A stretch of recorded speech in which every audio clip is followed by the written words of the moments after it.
Welcome in, fellow Potterheads. Tonight, beneath the starry ceiling of the Great Hall, we will be going over magical tales from the wizarding world to guide you gently into the realm of dreams. Before we disappear behind the veil of dreams, take a moment to cast your support spell, tap the like button, and join our magical community by subscribing. Also, I'm curious what time it is in your corner of the wizarding world. Whether you're watching from California, Hogsmeade, or London, share your location in the comments below. Your participation will be greatly appreciated and helps our magical community grow stronger. Now, the time for incantations has passed. Dim your lights, find your most comfortable position, and prepare to be transported to the world of witchcraft and wizardry as we begin tonight's magical tales. Chapter 1. The Whispers of Forgotten Stones. Long before the Ministry of Magic catalogued every magical dwelling, long before wizards built their modern towers of gleaming stone and enchanted glass, there existed places of power that still echo with ancient magic. These are the ruins that dot our world like scattered jewels, each one holding secrets that whisper to those who know how to listen. Tonight, as shadows lengthen and the world grows quiet, we shall explore the profound magical significance of these forgotten monuments, where time itself seems to pause in reverence. Imagine yourself standing before a crumbling archway, its stones worn smooth by centuries of wind and rain. Yet beneath your feet you can feel it, a gentle thrumming that seems to rise from the very earth, a pulse of magic so ancient that it predates recorded wizarding history. This is not the sharp, controlled magic of modern spellwork, but something deeper, more primal, like the slow breathing of the earth itself. Ancient ruins possess a unique quality that sets them apart from any modern magical construction. They are repositories of accumulated magical energy, places where countless generations of witches and wizards have worked their craft, leaving behind traces of their power embedded in every stone, every carved symbol, every carefully placed foundation block. These magical signatures layer upon one another like sediment, creating a rich tapestry of enchantment that grows stronger rather than weaker with age. The stones themselves become conduits for this ancient power. Granite remembers the warmth of ritual fires that burned 1,000 years ago. Marble holds the echo of incantations spoken in languages long forgotten. Sandstone carries within its crystalline structure the imprint of spells that once protected entire civilizations. Each type of stone has its own affinity for certain kinds of magic, and the ancient builders knew this intimately, selecting their materials with the same care that a wand maker chooses the perfect core for a phoenix feather wand. When you approach such a place in the twilight hours, when the boundary between day and night grows thin, you might notice how the air itself feels different. There is a weight to it, a substance that speaks of accumulated years and witnessed wonders. The very atmosphere seems to shimmer slightly, as if you were looking through water, and indeed, you are witnessing the visible manifestation of centuries of magical practice concentrated in one location. Consider the way these ruins interact with the natural world around them. Ancient magical sites were never built in isolation. They were carefully positioned to take advantage of natural magical currents that flow through the earth like underground rivers. Ley lines, those invisible pathways of magical energy that crisscross our world, often converge at these sacred spots, creating focal points where magic is amplified and refined. The builders of these monuments understood this instinctively, choosing their locations with the same precision that modern astronomers use to position their telescopes. Plants grow differently near these ancient sites. Herbs that ordinarily possess modest magical properties become significantly more potent when cultivated in soil that has been enriched by centuries of spellwork. Trees grow taller and live longer, their roots drawing sustenance not just from earth and water, but from the magical essence that permeates the ground. Even the wildlife is affected. Owls are more likely to nest in the vicinity of old magical ruins, drawn by some instinct that recognizes the concentration of power, while magical creatures like bowtruckles and pixies are frequently found making their homes in the ancient groves that often surround these sites. The architectural knowledge employed in these constructions reveals sophisticated understanding of magical principles that modern wizards are only beginning to rediscover. The ancient builders knew how to cut stone in patterns that would naturally channel and focus magical energy. They understood the symbolic power of certain geometric shapes, the protective properties of circles, the amplifying effects of spirals, the grounding influence of squares and rectangles. Each carved symbol was placed with intention. Each decorative element served a functional magical purpose. Many of these ruins incorporate astronomical alignments that serve specific magical functions. Doorways positioned to frame the rising sun on the winter solstice, altar stones arranged to catch moonlight during certain phases, observation platforms oriented towards specific constellations. All of these features were designed to harness celestial energies and incorporate them into the magical workings conducted at these sites. The ancients understood that magic exists not just in the wizarding world, but flows through all of creation, connecting earth and sky in an intricate web of power. The preservation of these sites presents unique challenges that differ markedly from the conservation of ordinary historical monuments. Magical ruins exist in a state of dynamic equilibrium, their structural integrity maintained not just by mortar and engineering, but by the very spells woven into their fabric.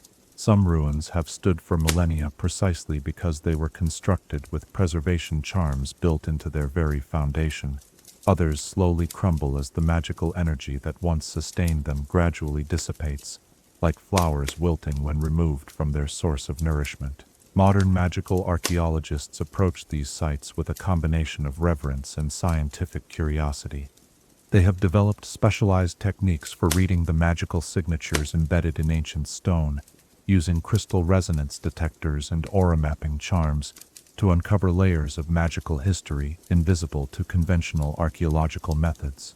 Each discovery adds another piece to our understanding of how our magical ancestors lived, worked, and understood their relationship with the forces they commanded. The emotional impact of visiting these ancient sites cannot be understated. There is something profoundly moving about standing in a place where wizards and witches gathered centuries ago, knowing that you are experiencing the same sense of wonder and connection to magic that they felt. Time seems to collapse in these moments, and the artificial boundaries between past and present dissolve like morning mist. You become part of an unbroken chain of magical practitioners, stretching back to the very dawn of wizarding civilization. These ruins serve as libraries written in stone, preserving knowledge that might otherwise have been lost to time. Spell formulations carved into archways, potion recipes encoded in decorative friezes, astronomical calculations embedded in the precise positioning of standing stones. All of these represent a vast repository of magical learning that continues to reward careful study. Modern researchers regularly make discoveries at ancient sites that advance contemporary understanding of magical theory and practice. The spiritual significance of these places extends beyond their historical and educational value. Many wizards report profound experiences of connection and clarity when visiting ancient magical ruins, as if the accumulated wisdom of generations somehow becomes accessible to those who approach with the proper mindset. It is not uncommon for witches and wizards to make pilgrimages to these sites during times of personal transition or when seeking guidance for difficult decisions. As our exploration of ancient magical ruins begins, we find ourselves standing at the threshold between the known and the mysterious, between the documented history of our magical world and the deeper truths that can only be felt rather than recorded. These forgotten stones hold within them the dreams and aspirations of countless generations, their whispered secrets waiting patiently for those who have the wisdom to listen and the patience to understand. In the gentle darkness that surrounds us now, as we prepare to journey through time and space to visit these remarkable places, consider this question. What ancient wisdom might these enduring stones reveal to a modern mind, willing to listen with both heart and intellect? Chapter 2. Stonehenge and the Circle of Ancient Magic. In the mists of ancient England, where rolling green hills stretch endlessly toward horizons painted with dawn's first light, there stands a monument that has captured the imagination of wizards and muggles alike for thousands of years. Tonight, let us journey to the windswept plains of Wiltshire, where the ancient stones of Stonehenge rise from the earth like sleeping giants, their weathered surfaces holding secrets that predate written history itself. Picture yourself approaching this sacred circle in the early morning hours, when dew still clings to the grass, and the air carries the sweet scent of wild thyme and meadow sweet. The massive trilithons, those paired vertical stones crowned with horizontal lintels, create doorways that seem to frame not just the landscape beyond, but passages through time itself. Each stone, some weighing as much as 50 tons, was transported from quarries hundreds of miles away, a feat that even Muggle archaeologists struggle to explain without acknowledging the magical assistance that surely made such construction possible. The builders of Stonehenge understood principles of magical architecture that modern wizards are only beginning to rediscover. The circular arrangement was no accident. Circles have always been the most potent shape for containing and focusing magical energy. The ancient druids who designed this monument knew that magic naturally flows in circular patterns, like water finding its level, and they created a structure that would capture and amplify these natural forces. Stand within the circle at midnight during the summer solstice, and you can feel the power that pulses through these ancient stones. The ground beneath your feet seems to vibrate with accumulated magical energy built up over millennia of ritual and ceremony. The stones themselves act as a vast magical battery, storing the combined efforts of countless generations of magical practitioners. This is why Stonehenge continues to draw witches and wizards from around the world. It offers access to a reservoir of power, unlike anything that can be created with modern magical techniques. The astronomical alignments built into Stonehenge reveal the sophisticated magical knowledge of its creators. The heel stone, standing like a sentinel outside the main circle, marks the exact point where the sun rises on the summer solstice. But this alignment serves more than symbolic purposes. It creates a conduit for solar magical energy that floods the entire monument during this most powerful day of the year. Ancient wizards would gather at dawn on the solstice, channeling this concentrated sunlight to power spells that would last throughout the coming year. The blue stones, transported from the Preseli Mountains in Wales, were chosen not just for their distinctive color, but for their unique magical properties. These particular stones have a natural resonance that amplifies divination magic and enhances the clarity of prophetic visions. During the full moon, when lunar energy combines with the stored solar power of the heel stone alignment, the blue stones ring with an almost musical tone that can be heard by those with magical sensitivity. It is said that some of the most accurate prophecies in wizarding history were first spoken within this sacred circle, the combined energies of sun, moon, and ancient stone, creating perfect conditions for seeing beyond the veil of time. The sarsen stones that form the outer circle and the massive trilithons were selected for their ability to ground and stabilize magical workings. These enormous blocks of sandstone act as magical anchors, preventing the intense energies generated within the circle from dissipating into the surrounding landscape. They create a protective barrier that allows practitioners to work with forces that might otherwise prove dangerous or uncontrollable. The careful balance between the amplifying properties of the blue stones and the stabilizing influence of the sarsens demonstrates a level of magical engineering that rivals anything achieved in the modern era.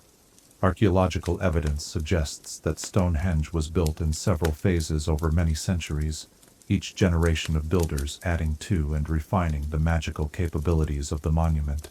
The earliest structures at the site date back over 5,000 years, making this one of the oldest continuously used magical sites in the world. Each phase of construction incorporated new discoveries in magical theory and practice, creating a monument that evolved and grew more powerful over time. The druids who served as the primary caretakers of Stonehenge developed ritual practices specifically designed to harmonize with the unique energies of the site. They understood that the monument was not simply a tool to be used, but a living magical ecosystem that required careful tending and respect.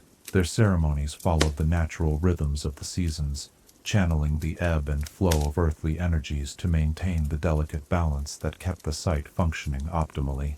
During the spring equinox, when day and night stand in perfect balance, the Druids would perform renewal ceremonies within the circle, channeling the emerging life force of the awakening earth to refresh and reinvigorate the magical properties of the stones.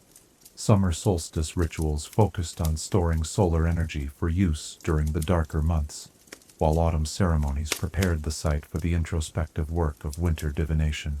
The winter solstice brought the most profound rituals of all, as practitioners used the longest night to peer deepest into the mysteries of fate and future.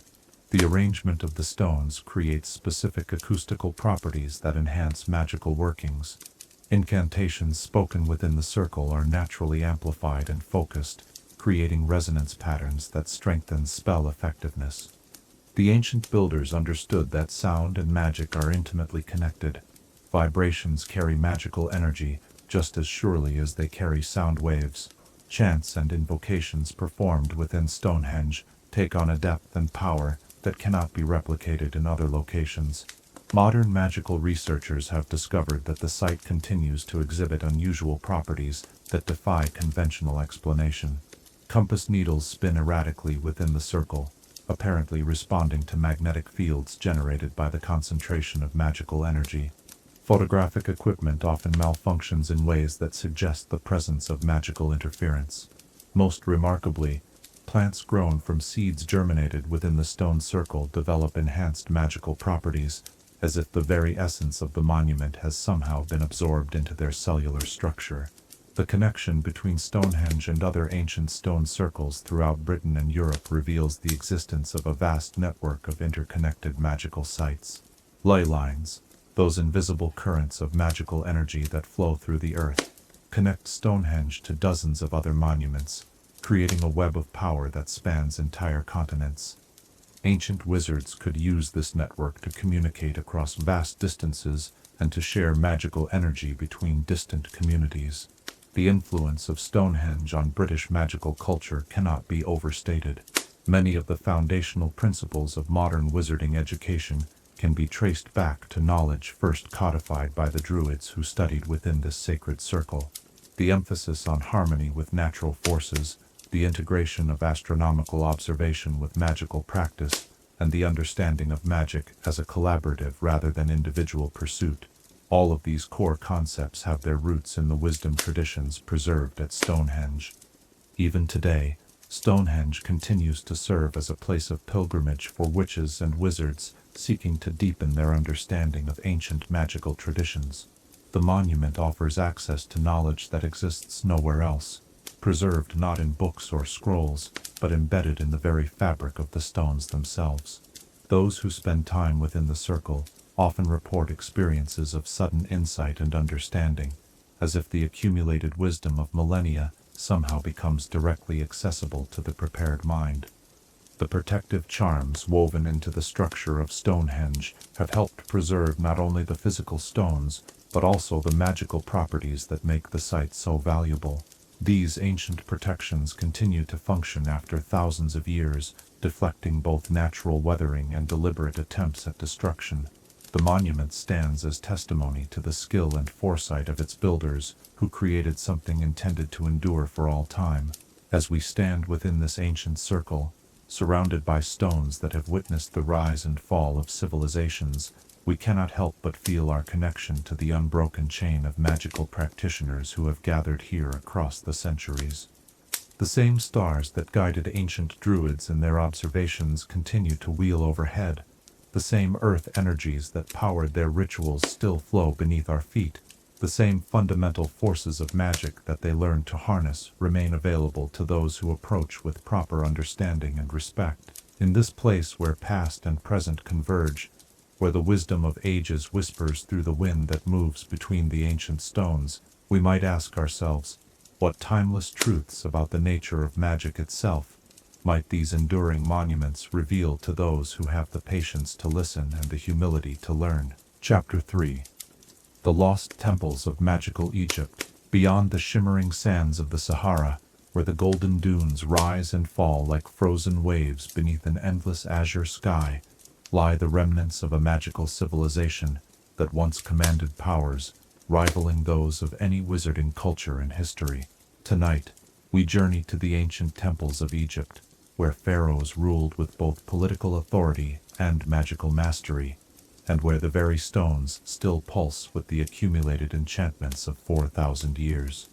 Imagine yourself standing before the great temple of Karnak in the quiet hour before dawn, when the desert air carries the scent of frankincense and myrrh from ritual fires that burned out centuries ago. The massive columns carved with hieroglyphs that seem to shift and shimmer in the pre-dawn light stretch toward the heavens like petrified trees in a forest of stone.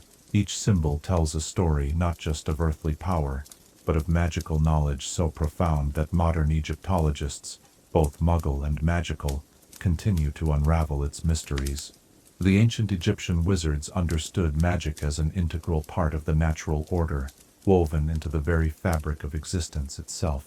They called this force Hika, a word that encompassed not just magical practice, but the fundamental creative power that brought the universe into being. Their temples were designed not merely as places of worship, but as complex magical instruments capable of channeling and amplifying these primal forces. Every architectural element, from the orientation of doorways to the proportions of chambers, was calculated to optimize the flow of Hika through the sacred spaces.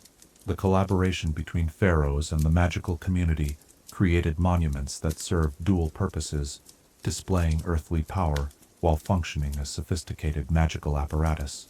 The pharaohs themselves were often accomplished wizards, trained from childhood in the magical arts, alongside statecraft and military strategy. Their tombs and temples incorporated protective enchantments, so complex and layered that many remain active to this day, despite the passage of millennia. Consider the Great Pyramid of Giza, that marvel of ancient engineering that continues to baffle both magical and Muggle researchers.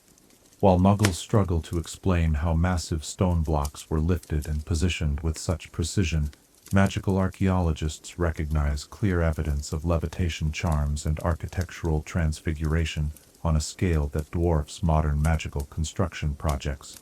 The pyramid's internal chambers were designed to focus and concentrate magical energy, creating a resonance effect that amplified spells cast within its confines. The pyramid's mathematical perfection was no accident. Ancient Egyptian wizard architects understood that certain geometric ratios naturally harmonize with magical forces. The angles of the pyramid's faces, the dimensions of its chambers, and the positioning of its passages all follow mathematical principles that create standing waves of magical energy. These waves intersect and reinforce each other, creating zones of enhanced magical potential that the ancient priests used for their most powerful workings. Walk through the Valley of the Kings during the full moon, and you can still sense the protective magic that guards the royal tombs. The ancient embalmers were master enchanters who wove preservation spells into the very process of mummification. These were not simple conservation charms, but complex magical workings designed to maintain the integrity of both body and soul across the vastness of eternity. The canopic jars that held the preserved organs were each inscribed with protection spells specific to their contents, creating a magical ecosystem that sustained the deceased pharaoh's journey into the afterlife. The hieroglyphic writing system itself possessed magical properties that modern wizards are only beginning to understand. Each symbol was not merely a letter or word, but a concentrated magical formula. When properly inscribed and activated, hieroglyphs could function as permanent spells, their effects continuing indefinitely as long as the symbols remained intact. The walls of temples and tombs were covered with these magical inscriptions, creating environments saturated with protective and enhancing enchantments. The ancient Egyptian calendar was intimately connected to their magical practices, with specific rituals timed to coincide with astronomical events and seasonal changes. The annual flooding of the Nile was not just an agricultural event, but a magical renewal that the priests channeled to refresh and reinvigorate the enchantments protecting their temples and cities. The heliacal rising of Sirius marked the beginning of their new year and triggered the most powerful magical workings of the annual cycle. The Temple of Dendor, now housed in the Metropolitan Museum of Art in New York, continues to emit low levels of magical energy despite being removed from its original context. When sensitive witches and wizards visit the museum, they often report feeling a subtle tingling sensation when approaching the temple, evidence that the ancient enchantments remain partially active even in their displaced location. This demonstrates the incredible durability of Egyptian magical workmanship. Spells designed to last for eternity often do exactly that. The obelisks that once stood in pairs before temple entrances served as more than decorative monuments. These towering granite pillars were carefully carved and positioned to function as magical antennae, drawing down solar energy during the day and stellar energy at night. The pyramidion at the top of each obelisk, often covered in gold or electrum, acted as a focusing lens that concentrated these celestial forces and channeled them into the temple complex. Many of these obelisks have been relocated to cities around the world, where they continue to subtly influence the magical environment of their new locations. The ancient Egyptian understanding of the afterlife led to magical innovations that influenced wizarding cultures across the Mediterranean world. Their development of soul magic spells designed to protect and guide the consciousness after physical death represented breakthroughs in magical theory that modern researchers are still working to fully comprehend. The Book of the Dead was not merely a religious text, but a practical manual for navigating the magical challenges of the afterlife journey. The Sphinx, that enigmatic guardian of the Giza Plateau, embodies the Egyptian mastery of magical creature transformation and architectural integration. Part magical construction and part living entity, the Sphinx represents a level of magical artistry that seamlessly blends sculpture, enchantment, and consciousness manipulation. Its famous riddles were not mere puzzles, but magical tests designed to evaluate the worthiness of those seeking access to the sacred mysteries protected within the pyramid complex. Temple complexes like Abu Simbel demonstrate the Egyptian ability to integrate architectural magic with natural geographical features. The temple was carved directly into the living rock of the cliff face, creating a magical bond between the structure and the earth itself. The twice-yearly solar alignment that illuminates the inner sanctuary was achieved through precise astronomical calculations combined with light-channeling enchantments that ensure the effect continues to occur with clockwork precision after more than 3,000 years. The preservation of color in Egyptian temple art reveals another aspect of their magical sophistication. The pigments used in wall paintings were enhanced with magical stabilizers that prevent fading and deterioration. These enchanted colors continue to retain their vibrancy in chambers that have been sealed for millennia, creating time capsules that preserve not just artistic beauty but magical knowledge encoded in the symbolic imagery. The ancient Egyptian priesthood developed systematic approaches to magical education that influenced wizarding schools throughout the ancient world. Their temple schools taught not just magical techniques, but the mathematical, astronomical, and philosophical knowledge necessary to understand magic as part of a larger cosmic order. Students progressed through carefully structured degrees of initiation, each level revealing deeper mysteries, while testing the candidate's wisdom and ethical development. The connection between Egyptian magic and the magical traditions of other ancient civilizations can be traced through archaeological evidence and magical resonance patterns. Egyptian magical techniques influenced Greek mystery schools, Roman Imperial magic, and even the early development of European wizarding traditions. The fundamental principles they developed, the integration of magic with natural law, the importance of mathematical precision in spellwork, and the understanding of magic as cosmic force, continue to underpin modern magical theory. Modern curse breakers working in Egyptian archaeological sites must deal with protective enchantments that remain fully active after thousands of years. These ancient security systems demonstrate a level of magical engineering that modern wizards struggle to replicate. The curses are not crude hexes but elegant, self-sustaining magical systems that adapt to different types of intrusion while maintaining their protective function across millennia. The medical papyri found in Egyptian tombs reveal magical healing techniques that complement and enhance physical treatment methods. Ancient Egyptian healers understood the connection between magical and physical health, developing integrated approaches that treated both body and soul. Their knowledge of magical anatomy, the spiritual energy systems that parallel physical organs and structures, contributed to healing methods that modern magical medicine continues to study and adapt. As we stand among these weathered stones beneath the eternal Egyptian stars, surrounded by monuments that have witnessed the rise and fall of empires, we cannot help but marvel at the ambition and skill of the wizard architects who created them. These temples were designed not just to endure for centuries, but to function across geological ages, their magical systems self-sustaining, and their knowledge available to future generations who might possess the wisdom to unlock their secrets. In this land where the Nile still flows as it has for millions of years, where the desert wind carries whispers of ancient incantations, and where the very stones remember the golden age of magical civilization, we might wonder what aspects of magical knowledge, considered lost to time, might still be encoded in the hieroglyphic mysteries that surround us in these sacred spaces. Chapter 4. Roman Ruins and Imperial Wizardry. Across the Mediterranean world, where marble columns catch the golden light of afternoon sun, and ancient aqueducts stretch like stone serpents across rolling hills, the remnants of Roman magical civilization continue to whisper tales of imperial ambition, wed to arcane power.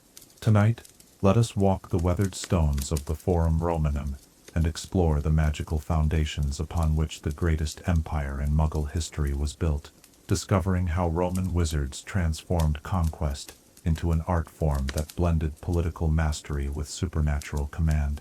Picture yourself standing in the ruins of the Colosseum as twilight paints the ancient arena in shades of rose and gold. The massive structure, with its intricate network of underground passages and mechanical systems, represents more than architectural achievement. It embodies the Roman approach to magic as a tool of statecraft and public spectacle. The hypogeum, those subterranean chambers beneath the arena floor, were enhanced with expansion charms and dimensional manipulation spells that allowed them to house far more exotic creatures and elaborate stage machinery than their physical dimensions should have permitted. The Roman integration of magic into public architecture reflected their fundamental understanding of power as something that must be both possessed and displayed.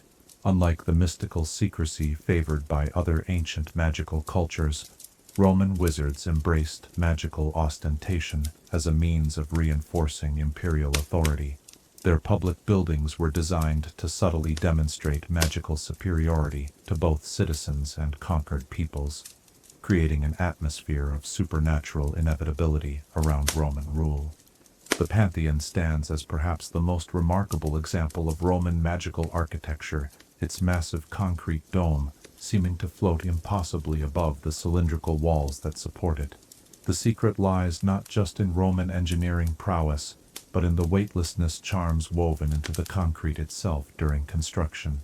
These enchantments, maintained by a continuous supply of magical energy channeled through the building's foundation, reduced the dome's effective weight by more than half, allowing it to remain structurally sound after nearly 2,000 years. The oculus at the dome's apex serves multiple functions beyond providing natural lighting. This circular opening acts as a magical focal point, drawing down celestial energy that is distributed throughout the building via channels carved into the dome's inner surface. Rain falling through the oculus is considered blessed water, imbued with properties that enhance divination and healing magic. The slightly domed floor allows this sacred water to flow toward hidden drains connected to an underground reservoir, creating a sustainable source of magically enhanced water for ritual purposes.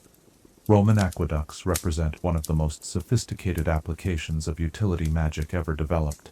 While Muggles marvel at the engineering precision that allowed these structures to carry water across hundreds of miles using only gravity, magical archaeologists recognize the subtle but crucial enchantments built into every section. Purification charms prevent contamination, flow regulation spells maintain consistent water pressure, and preservation enchantments protect the stone and mortar from erosion.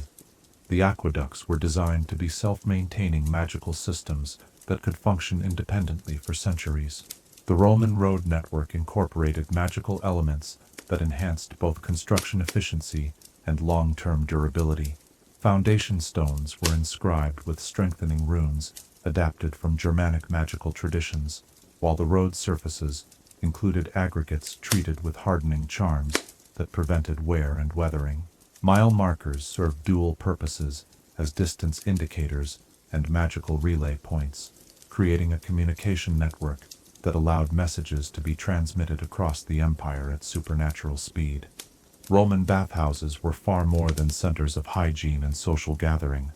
They functioned as therapeutic magical environments where carefully controlled temperature, humidity, and water mineral content created optimal conditions for healing magic. The hypoxed heating systems were enhanced with thermal regulation enchantments that maintained precise temperatures in different chambers, while the pools were treated with mineral enhancement charms that concentrated beneficial properties drawn from distant hot springs and medicinal lakes. The amphitheaters found throughout the Roman world served as more than venues for gladiatorial combat and public entertainment.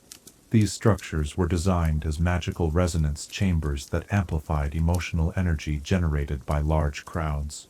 Roman wizards understood that collective human emotion creates measurable magical fields, and they learned to harvest and direct this energy for various purposes. The curved seating arrangements and acoustic properties of amphitheaters naturally focused and concentrated crowd energy toward the central arena. Gladiatorial games incorporated magical elements that were hidden from most spectators, but crucial to the spectacle's effectiveness. Weapons were often enchanted with non-lethal stunning charms that created the appearance of mortal combat, while actually protecting the performers. Exotic beasts imported from across the empire were sometimes enhanced with temporary magical augmentations that made them more impressive, but also more controllable. The sand covering the arena floor was treated with absorption charms that prevented blood from staining the surface, maintaining the pristine appearance necessary for repeated performances. Roman villa architecture integrated magical climate control systems that provided comfortable living conditions regardless of season or weather. Heating and cooling enchantments were woven into wall frescoes and floor mosaics, disguised as decorative elements, while actually functioning as environmental control systems. Private bath complexes in wealthy homes included therapeutic pools enhanced with healing properties drawn from famous medicinal springs throughout the empire. The Roman military's use of magical support systems contributed significantly to their conquest of the Mediterranean world. Standard legionary equipment included subtly enchanted armor that provided enhanced protection without being obviously magical to enemy observers. Roman shields incorporated force deflection charms that could turn aside arrows and spear thrusts, while helmets were enhanced with clarity enchantments that improved vision in combat situations. Military camps were protected by standardized ward systems that could be quickly established and linked together to create secure territorial networks. Roman concrete, known as opus caementitium, incorporated volcanic ash from Mount Vesuvius that possessed natural magical properties. This ash, called pozzolan, not only created stronger and more durable concrete, but also made it receptive to magical enhancement. Builders would mix specific minerals and herbs into the concrete during preparation, creating building materials that were naturally resistant to magical decay and environmental damage. This is why many Roman structures remain remarkably well preserved after 2 millennia. The Forum Roman served as the beating heart of Roman magical activity, where political power and arcane knowledge intersected in daily governance. The Regia, traditional residence of the Pontifex Maximus, housed sacred artifacts and magical implements used in state ceremonies. The Temple of Vesta maintained an eternal flame that was far more than symbolic. This magical fire served as a power source for protective enchantments that shielded the city of Rome itself from supernatural threats. Roman religious practices incorporated magical techniques adapted from conquered cultures throughout the empire. The Collegium Pontificum included wizards who specialized in integrating foreign magical traditions into Roman religious framework, creating syncretic practices that strengthened rather than diluted Roman magical capabilities. Mystery cults popular among Roman citizens often served as cover for advanced magical education, providing venues where citizens could learn techniques that complemented official religious observances. The decline and fall of the Roman Empire left behind magical infrastructure that continued to function long after political authority collapsed. Many Roman buildings retain residual enchantments that modern magical archaeologists are still working to understand and catalog. Aqueducts in some regions continue to purify water despite lacking maintenance for over 1,000 years, while certain amphitheaters still exhibit acoustic properties that suggest active magical enhancement. The preservation of Roman magical knowledge occurred through multiple channels that ensured essential techniques survived the empire's collapse. Monastic communities maintained libraries that included magical texts disguised as religious writings, while certain noble families preserved hereditary magical practices passed down through generations. The Byzantine Empire carried forward many Roman magical traditions, adapting them to new political and cultural circumstances, while maintaining their essential effectiveness. Modern Rome continues to benefit from ancient magical infrastructure that operates beneath the awareness of most residents. The city's famous fountains draw from aquifers that were magically enhanced by Roman wizards, providing water with subtle therapeutic properties that contribute to the general health and longevity of the population. Underground chambers and passages maintain environmental enchantments that help regulate temperature and air quality throughout the urban area. Archaeological excavations in Roman sites regularly uncover artifacts that demonstrate the sophisticated integration of magic into daily life. Household objects like lamps, cooking vessels, and furniture often show evidence of minor enchantments that improved their functionality. These discoveries reveal a society where magic was not reserved for special occasions, but woven seamlessly into the fabric of ordinary existence. The Roman model of magical governance, where arcane knowledge served political authority while being regulated by institutional oversight, influenced the development of magical government structures throughout Europe. The careful balance between magical freedom and state security that characterizes modern magical ministries can be traced directly to administrative innovations first developed by Roman magical authorities. As we stand among these ancient stones, worn smooth by countless feet and weathered by 2 millennia of seasons, we can still sense the ambition and vision of the wizards who built this magical empire. Their understanding of magic as a force for creating order from chaos, for binding diverse peoples into common purpose, and for projecting power across vast distances, continues to influence magical theory and practice to this day. In these ruins where senators once debated the fate of nations and where magical innovations shaped the course of Western civilization, we might contemplate, how did the Roman synthesis of political authority and magical power create foundations that continue to support our modern magical world, and what aspects of their systematic approach to magic might still offer insights for contemporary challenges? Chapter 5. Celtic Stone Forts and Highland Magic. In the mist-shrouded Highlands of Scotland and the Emerald Hills of Ireland, where ancient stone fortresses crown windswept peaks and sacred groves whisper with the voices of forgotten druids, there exists a form of magic so intimately connected to the land itself that it seems to flow directly from the earth's very soul. Tonight, we venture into the realm of Celtic magical architecture, where massive stone walls rise from rocky outcrops like natural extensions of the landscape, and where the boundary between constructed fortification and living mountain dissolves into something far more profound than mere building. Imagine yourself climbing the narrow path that leads to Dunangus on the clifftops of Inishmore, where the Atlantic wind carries the salt spray of waves that crash 200 feet below. This ancient stone fort, with its 3 concentric semicircular walls, seems to emerge from the very bedrock, as if the island itself had chosen to raise defensive ramparts against the endless sea. The massive stones, fitted together without mortar yet standing firm against millennia of Atlantic storms, represent a building philosophy that viewed construction not as imposing human will upon nature, but as discovering and enhancing the magical potential already present in the landscape.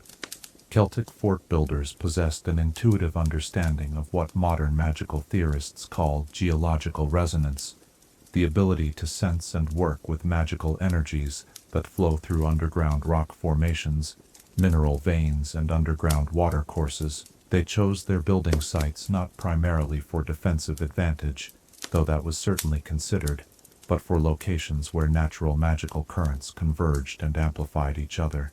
These confluence points created ideal conditions for the type of territorial magic that became the hallmark of Celtic magical practice. The dry stone construction technique employed in these fortifications was far more sophisticated than it appears to casual observation. Each stone was carefully selected, not just for its physical properties, but for its magical compatibility with neighboring stones. Celtic builders could sense the subtle energetic signatures of different rocks, choosing combinations that would create harmonic resonances throughout the entire structure. When properly assembled, these stone walls function as massive magical instruments, their crystalline structure naturally amplifying and focusing the earth energies that flow beneath them. Walk through the ruins of Dundor, perched on its rocky promontory overlooking Galway Bay, and you can still feel the protective enchantments woven into the very stones. These were not spells cast upon completed walls, but magical workings integrated into the construction process itself. As each stone was lifted into place, Celtic wizards would perform binding rituals that linked the individual blocks into a unified magical system. The resulting fortifications possessed defensive capabilities that extended far beyond their physical barriers. The terraced approach, common to many Celtic hill forts, served magical as well as military purposes. These stepped levels created ascending zones of magical intensity, with each terrace functioning as a filter and amplifier for protective energies. Attackers approaching such a fort would encounter increasingly powerful magical resistance as they climbed higher, while defenders gained strength and clarity from the concentrated earth power that flowed upward through the terraced structure. Celtic ring forts, known as raths in Ireland and duns in Scotland, demonstrate another aspect of this landscape-integrated magical architecture. These circular earthworks, often enhanced with stone walls and surrounded by thorny hedges, created protected spaces that functioned as magical sanctuaries for entire communities. The circular form naturally contained and concentrated magical energy, while the earth and stone construction maintained constant connection to the telluric currents that provided the fort's power source. The Crannog tradition of lake dwellings represents perhaps the most sophisticated example of Celtic environmental magic. These artificial islands, constructed in lakes and marshes throughout Scotland and Ireland, required builders to work in harmony with water spirits and aquatic magical forces. Crannog construction involved underwater foundation work that incorporated water-breathing charms and lakebed stabilization spells, creating permanent magical structures that could exist in both terrestrial and aquatic magical environments simultaneously. Pictish symbol stones found throughout northern Scotland reveal the deep connection between Celtic magical practice and landscape features. These carved monoliths were not merely decorative or commemorative, but served as magical markers that channeled and directed earth energies along specific pathways. The symbols themselves function as permanent enchantments, their meaning encoded in a magical language that modern researchers are still working to decipher. Each stone acts as a node in a vast network of interconnected magical sites that once covered the entire Celtic world. The hilltop location of most Celtic forts provided advantages that extended beyond military strategy. Elevated positions naturally concentrate atmospheric magical energy, creating zones where weather magic and sky scrying become significantly more effective. Celtic druids used these elevated platforms for astronomical observations that guided both agricultural planning and magical timing.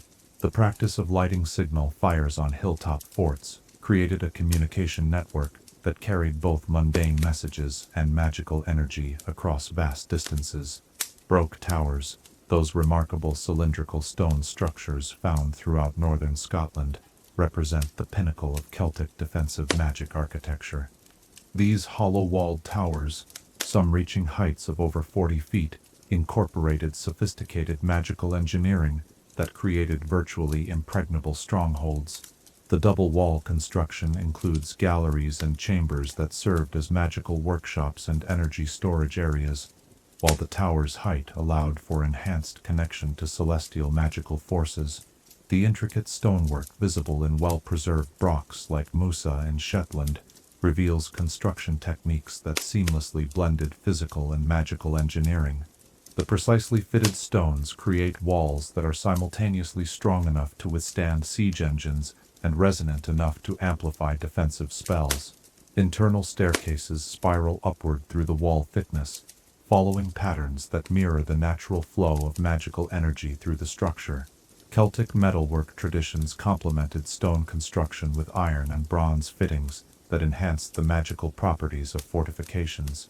Gates were hung on hinges inscribed with protective runes, while door bolts incorporated locking charms that could only be opened by authorized individuals.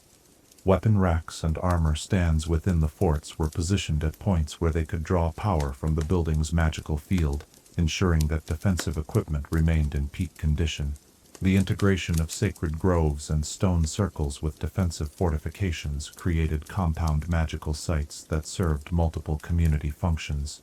These spaces combined the protective aspects of military architecture with the spiritual and educational functions of druidic centers. Young Celtic wizards received their magical education within these fortified sacred precincts, learning to work with earth magic while being protected by some of the most sophisticated defensive enchantments ever developed.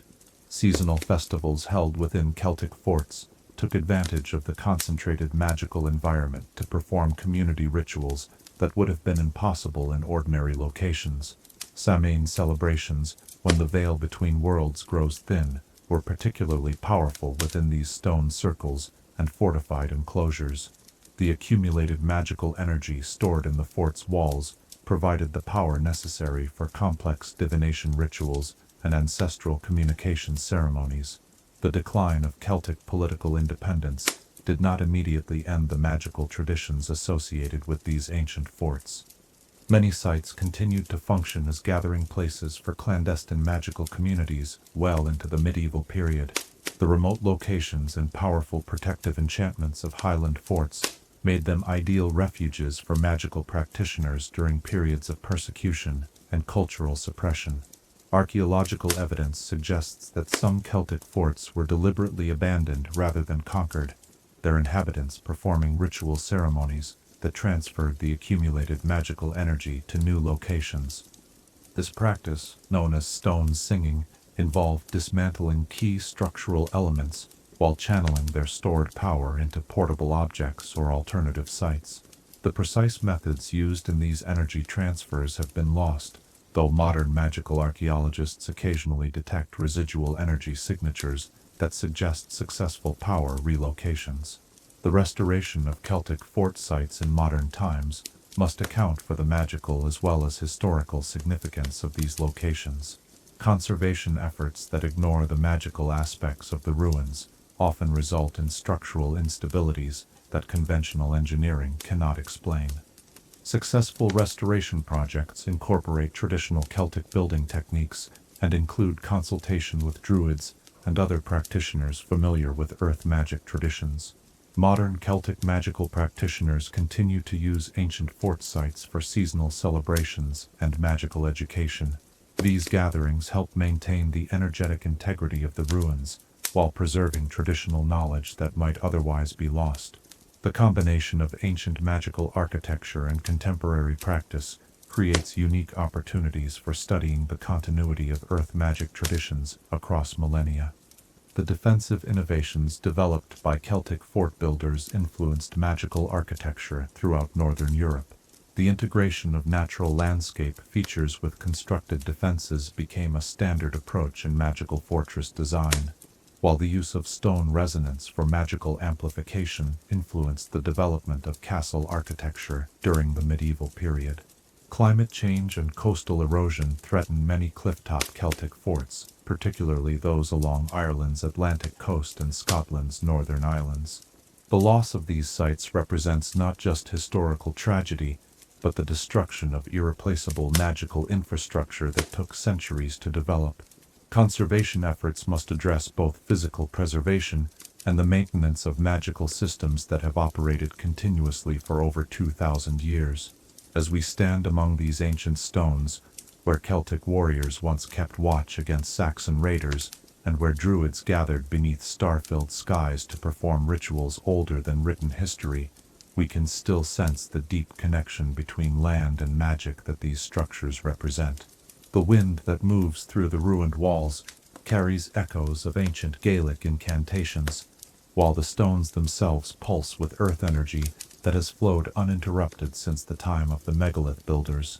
In these places where the boundary between human achievement and natural wonder becomes meaningless, where fortress walls seem to grow from living rock, and where magic flows as naturally as mountain streams, we might ask ourselves, what wisdom about living in harmony with natural magical forces might these ancient Celtic builders offer to our modern understanding of sustainable magical architecture? Chapter 6. Greek Temples and Oracle Magic. Beneath the brilliant Mediterranean sun, where white marble columns cast sharp shadows across sacred precincts and olive groves, whisper ancient secrets to the wind, the temples of Greece stand as monuments to a civilization that understood magic as the bridge between mortal understanding and divine wisdom. Tonight we journey to the sun-drenched hills of ancient Hellas, where philosophers and oracles, architects and mystics, created sacred spaces that continue to pulse with prophetic power after more than 2 millennia of continuous magical operation. Picture yourself ascending the sacred way to the Temple of Apollo at Delphi, where the morning mist rises from the valley below, and the scent of bay laurel fills the air with its intoxicating fragrance. Here, perched on the slopes of Mount Parnassus, the most famous oracle in the ancient world delivered prophecies that shaped the fate of kings and commoners alike. The temple complex represents the pinnacle of Greek magical architecture, a perfect synthesis of aesthetic beauty and supernatural function that has never been equaled in the wizarding world. The Oracle of Delphi functioned through a unique combination of natural geological phenomena and sophisticated magical enhancement. The temple was built directly over a fissure in the earth from which vapors emerged, gases that modern Muggle scientists identify as ethylene, but which ancient Greek wizards recognized as pneuma, the breath of the gods themselves. These natural vapors, when combined with the ritual burning of sacred herbs and the architectural focusing effects of the temple's design, created an environment where prophetic visions became not just possible but inevitable. The sacred vapors were channeled through a network of underground chambers and passages that the Greeks called the Adyton, the innermost sanctuary, where the Pythia sat upon her tripod to deliver prophecies. The architectural design of these chambers incorporated acoustic properties that amplified and modulated the oracle's voice, creating the otherworldly echoes that witnesses described as divine speech. The curved walls and domed ceilings were calculated to create specific resonance frequencies that enhanced the trance state necessary for prophetic utterance. The Pythia herself underwent years of magical training before assuming her role as the oracle's voice. This training included developing resistance to the potentially harmful effects of the sacred vapors, learning to interpret the symbolic language of prophecy, and mastering the psychological techniques necessary to maintain consciousness while in deep trance states. The oracle's prophecies were not random utterances but carefully crafted communications that required considerable skill to receive and transmit accurately. The Temple of Apollo incorporated mathematical principles that modern magical architects are still studying and attempting to replicate. The golden ratio appears throughout the building's proportions, creating harmonic relationships that naturally resonate with magical energy. The positioning of columns, the height of the pediment, and the dimensions of the inner chambers all follow mathematical formulas that optimize the flow of divine inspiration through the sacred space. Greek temple architecture developed the concept of the peripteral design, a rectangular inner chamber surrounded by a colonnade, which created a magical field that concentrated divine energy while allowing for controlled access by worshippers. The outer columns served as a filtering system that purified and focused the spiritual energy of visitors before it reached the inner sanctum. This design principle influenced magical architecture throughout the Mediterranean world and continues to inform modern temple construction. The Parthenon in Athens, dedicated to Athena Parthenos, represents another pinnacle of Greek magical architecture. While primarily serving as a temple to the goddess of wisdom, the building also functioned as a vast magical library where knowledge was stored not in books but in the very structure of the building itself. The frieze sculptures that adorned the exterior walls contained encoded magical information that initiated priests could read like three-dimensional texts. The optical illusions built into the Parthenon's design, the subtle curvature of apparently straight lines, the slight inward lean of the columns, were not merely aesthetic refinements, but magical techniques that created psychological effects in observers. These subtle distortions trigger specific states of consciousness that make viewers more receptive to divine inspiration and magical influence. The building literally rewrites human perception, creating a shared altered state among all who enter its precincts. The chryselephantine statue of Athena that once stood within the Parthenon was far more than a work of art. It was a magical focus that channeled the goddess's power into the physical world. The gold and ivory construction materials were chosen for their magical properties as well as their beauty. Gold naturally conducts and stores magical energy, while ivory from sacred elephants possessed protective qualities that made it ideal for divine statuary. The statue's eyes were crafted from precious gems that could literally see, maintaining magical surveillance of the temple and its surroundings. The Theater of Dionysus at Athens demonstrates how Greek architects integrated performance spaces with religious and magical functions. The semicircular design naturally amplifies sound and creates collective emotional experiences among audiences, effects that the Greeks recognized as forms of divine possession. Theatrical performances served as religious rituals that transformed both actors and spectators, creating shared altered states of consciousness that allowed for direct communication with the divine realm. Greek mystery schools, such as those at Eleusis, developed architectural environments specifically designed to facilitate spiritual transformation through controlled magical experiences. The telesterion at Eleusis could accommodate thousands of initiates while maintaining the acoustic and visual conditions necessary for the revelation of the sacred mysteries. The building's interior incorporated moving walls, hidden chambers, and special effects that created experiences so profound that initiates were forbidden from describing them to outsiders. The use of sacred geometry in Greek temple design reflected their understanding of mathematics as a divine language that could be used to create perfect harmony between human construction and cosmic order. The proportions of temple facades were based on musical ratios, creating visual harmonies that corresponded to the mathematical relationships underlying musical scales. This approach to design created buildings that were literally harmonious, resonating with the fundamental frequencies of the universe itself. Greek magical practices incorporated the concept of sympathetic magic on an architectural scale, creating buildings that functioned as massive magical instruments tuned to specific divine frequencies. The Temple of Zeus at Olympia, for example, was designed to resonate with the thunderbolt energy associated with the king of the gods. During storms, the temple would literally sing as lightning energy was channeled through its metal fixtures and stone structure. The agora, or marketplace, of ancient Greek cities was more than a commercial center. It served as a magical crossroads where the diverse energies of the community could mingle and interact. The placement of temples, government buildings, and commercial structures within the agora followed principles of magical feng shui that optimized the flow of beneficial energy throughout the urban environment. The careful positioning of fountains, statues, and sacred groves created pockets of enhanced magical potential that citizens could access for healing, inspiration, and spiritual renewal. Greek coins often incorporated magical symbols and were minted in locations with specific magical properties. The silver mines at Laurium, which provided the metal for Athenian coinage, were known to produce silver with enhanced magical conductivity. Coins minted from this silver retained subtle enchantments that made them more effective in magical transactions and rituals involving monetary exchange.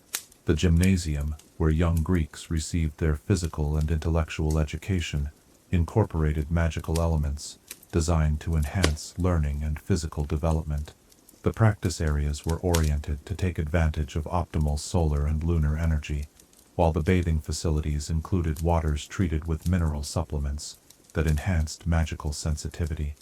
The comprehensive education provided in these institutions included basic magical training alongside athletics and academics.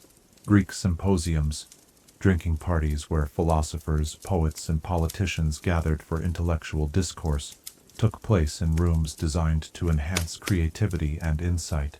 The architectural features of these spaces, including the positioning of couches, the height of ceilings, and the placement of artwork, were calculated to create optimal conditions for inspired conversation and philosophical revelation. The wine served at these gatherings was often enhanced with mild magical properties that reduced inhibitions while sharpening intellectual acuity. The Olympic Games incorporated magical elements that transformed athletic competition into religious ritual. The sacred flame was not merely symbolic, but functioned as a beacon that drew divine energy to the games. Athletes underwent purification rituals that included magical elements designed to optimize physical performance while maintaining spiritual purity. The victory wreaths made from sacred olive branches possessed protective qualities that honored the gods while celebrating human achievement. Greek medical practices, as exemplified by the healing temples of Asclepius, integrated magical and physical healing methods in ways that modern magical medicine is still working to understand. The temple complexes included dormitories where patients slept in sacred precincts, allowing healing gods to visit them in dreams. The architectural design of these sleeping chambers optimized dream experiences, while magical inscriptions on the walls provided continuous therapeutic energy. The preservation of Greek magical knowledge occurred through multiple channels, including the architectural encoding of information in temple structures, the transmission of oral traditions through mystery schools, and the influence of Greek magical practices on Roman, and later Byzantine civilizations. Many Greek magical innovations were adapted and preserved by Islamic scholars during the medieval period, eventually returning to European magical practice through Renaissance Hermetic traditions. Modern archaeological investigations of Greek temple sites continue to reveal new aspects of their magical functions. Ground-penetrating radar has discovered hidden chambers and underground passages that were not documented in ancient sources, while magical resonance testing has revealed energy patterns that suggest some temples are still partially active after more than 2,000 years of abandonment. The influence of Greek magical architecture extends far beyond the ancient world, with neoclassical buildings throughout Europe and America, unconsciously incorporating design principles that create subtle magical effects. Government buildings, universities, and museums that employ Greek-inspired architecture often exhibit enhanced intellectual and creative energy that can be traced to the magical principles embedded in their classical proportions. Climate change and pollution threaten many Greek archaeological sites, with acid rain and increased storm activity causing accelerated deterioration of marble structures. The loss of these ancient magical systems represents not just cultural tragedy, but the destruction of irreplaceable infrastructure that took centuries to develop and refine. Conservation efforts must address both physical preservation and the maintenance of magical systems that continue to influence local and regional energy patterns. As we stand among these ancient columns, where Socrates once walked, and where the Pythia spoke prophecies that echo through history, we can still sense the divine presence that these structures were designed to channel and contain. The late afternoon light filters through the olive groves with the same golden radiance that inspired ancient architects, while the stones themselves seem to vibrate with accumulated centuries of prayer, prophecy, and philosophical discourse. In these sacred precincts where human wisdom sought to touch divine knowledge, where architecture became theology and buildings served as bridges between mortal and immortal realms, we might wonder, What aspects of divine inspiration might these ancient temples still offer to those who approach them with the proper combination of reverence, knowledge, and receptivity to the sacred mysteries they continue to guard? Chapter 7. Mayan Pyramids and Astronomical Magic. Deep within the emerald embrace of Central American rainforests, where howler monkeys call across misty canopies and ancient cecropia trees stand sentinel over limestone plazas, the stepped pyramids of the Maya rise from jungle floors like mathematical prayers carved in stone. Tonight, we journey to the heart of Mesoamerica, where wizard astronomers created monuments that functioned simultaneously as temples, observatories, and calendrical computers, encoding cosmic knowledge in architectural forms that continue to track celestial movements with precision that rivals modern magical instruments. Imagine yourself standing in the great plaza of Tikal as dawn breaks over the Peten rainforest, watching the first rays of sunlight illuminate the towering facade of Temple Farv, rising nearly 200 feet above the forest canopy. The pyramid's steep steps seem to climb directly toward the morning star, creating a stone stairway that connects the earthly realm with the celestial sphere. This is no accident of design. Every angle, every measurement, every carefully positioned stone was calculated to harmonize with astronomical phenomena and channel cosmic energies into magical workings of unprecedented complexity. The Maya understood time not as a linear progression, but as a series of interlocking cycles that governed everything from agricultural seasons to the rise and fall of civilizations. Their pyramids were built as three-dimensional calendars, with architectural features that marked significant astronomical events and allowed wizard priests to track multiple temporal cycles simultaneously. The famous El Castillo Pyramid at Chichen Itza demonstrates this principle perfectly, with its 365 steps corresponding to the days of the solar year and shadow effects that mark the equinoxes with serpentine precision. The construction of these massive pyramids required magical assistance on a scale that staggers the modern imagination. The limestone blocks used in their construction, some weighing several tons, were quarried from sites dozens of miles away and transported through dense jungle terrain that would challenge modern machinery. Archaeological evidence suggests that Maya builders employed levitation charms and magical transportation techniques that allowed them to move massive stone blocks with relatively small work crews. The precise fit of the pyramid stones, achieved without mortar or binding agents, demonstrates mastery of stone-shaping magic that rival Egyptian techniques. Maya wizard architects could literally convince stone to flow like water, reshaping blocks to achieve perfect fits that have withstood centuries of earthquakes and tropical storms. This ability to work with the essential nature of materials, rather than forcing them into unnatural configurations, represents a profound understanding of sympathetic magic applied to architectural construction. The astronomical alignments built into Maya pyramids reveal sophisticated understanding of celestial mechanics that wasn't matched by European astronomy until the Renaissance. The Caracol Observatory at Chichen Itza, with its distinctive spiral tower, tracked the movements of Venus with such precision that its calculations remain accurate today. The building's windows and internal passages were positioned to frame specific celestial events, creating a stone instrument capable of predicting planetary positions decades in advance.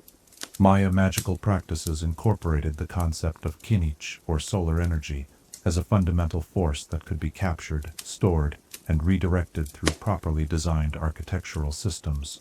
Pyramid summits were designed as solar collectors that concentrated sunlight during specific times of year, charging the entire structure with accumulated radiant energy. This stored power was then available for magical workings throughout the year, with the pyramid functioning as a massive battery for supernatural activities. The ball courts found at virtually every major Maya site served purposes that extended far beyond athletic competition. These sunken stone courts, with their sloped walls and precise acoustic properties, functioned as magical amplifiers that transformed the sounds of the ritual ball game into energy that could influence weather patterns, agricultural cycles, and social harmony. The rubber balls used in these games were treated with enchantments that allowed them to store and transfer magical energy between players and spectators. Maya hieroglyphic writing incorporated magical elements that made their inscriptions function as permanent spells. Certain glyphs were not merely symbolic representations, but active magical formulas that continued to exert influence as long as the stone on which they were carved remained intact. The long count calendar inscriptions found throughout Maya sites serve as temporal anchors that help stabilize the flow of time in their immediate vicinity, preventing the chronological distortions that can occur around sites of intense magical activity. The Maya developed a sophisticated understanding of what modern magical theorists call architectural harmonics, the ability to design buildings that resonate with specific cosmic frequencies. The Pyramid of the Magician at Uxmal, with its unusual elliptical base and rounded corners, was designed to resonate with the harmonic frequencies of the planet Venus. During specific astronomical alignments, the entire pyramid vibrates at frequencies that can be felt rather than heard, creating profound altered states of consciousness in those present within its chambers. The cenotes, or sacred wells, found throughout the Yucatan Peninsula, were integral components of Maya magical infrastructure. These natural limestone sinkholes provided access to underground water systems that the Maya recognized as pathways to the underworld realm of Xibalba. Pyramid complexes were often positioned to take advantage of cenote energy, with underground passages connecting temple foundations to these sacred water sources. The combination of celestial pyramid energy and chthonic cenote power created balanced magical systems that could work with both heavenly and earthly forces. Maya bloodletting rituals, performed by rulers and priests atop pyramid summits, served to consecrate the architectural space while charging it with life energy. These ceremonies were timed to coincide with specific astronomical events, allowing the magical power generated by the bloodletting to be amplified by celestial alignments. The stingray spines and obsidian blades used in these rituals were enchanted to channel the released life force into the pyramid's stone matrix, where it could be stored for future use. The jade masks and ornaments buried with Maya rulers possessed magical properties that complemented the astronomical functions of pyramid tombs. Jade was considered a sacred stone that could preserve the soul's essence while maintaining connection to cosmic forces.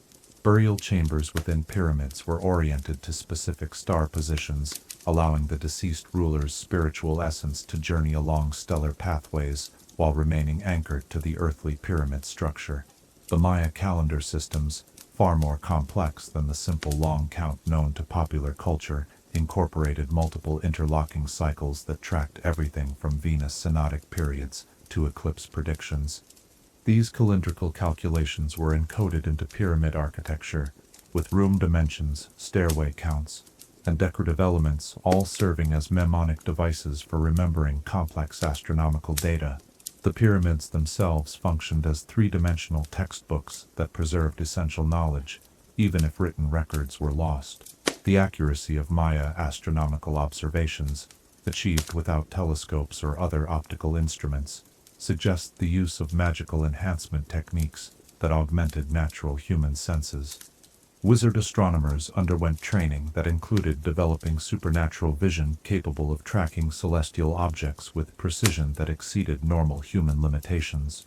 The observation chambers built into pyramid structures were designed to optimize these enhanced perceptual abilities. The Maya understanding of cosmic cycles led them to develop architectural systems that could adapt to changing astronomical conditions over vast periods of time. Some pyramid complexes include adjustable elements, stones that could be repositioned, chambers that could be reconfigured, and alignment features that could be modified, allowing the structures to maintain their astronomical functions, despite the gradual precession of celestial coordinates over centuries. The decline of classic Maya civilization left behind pyramid complexes that continued to function as astronomical instruments long after their builders had abandoned them. Spanish conquistadors reported strange lights and sounds emanating from jungle pyramids, phenomena that modern magical archaeologists recognize as evidence of self-maintaining magical systems.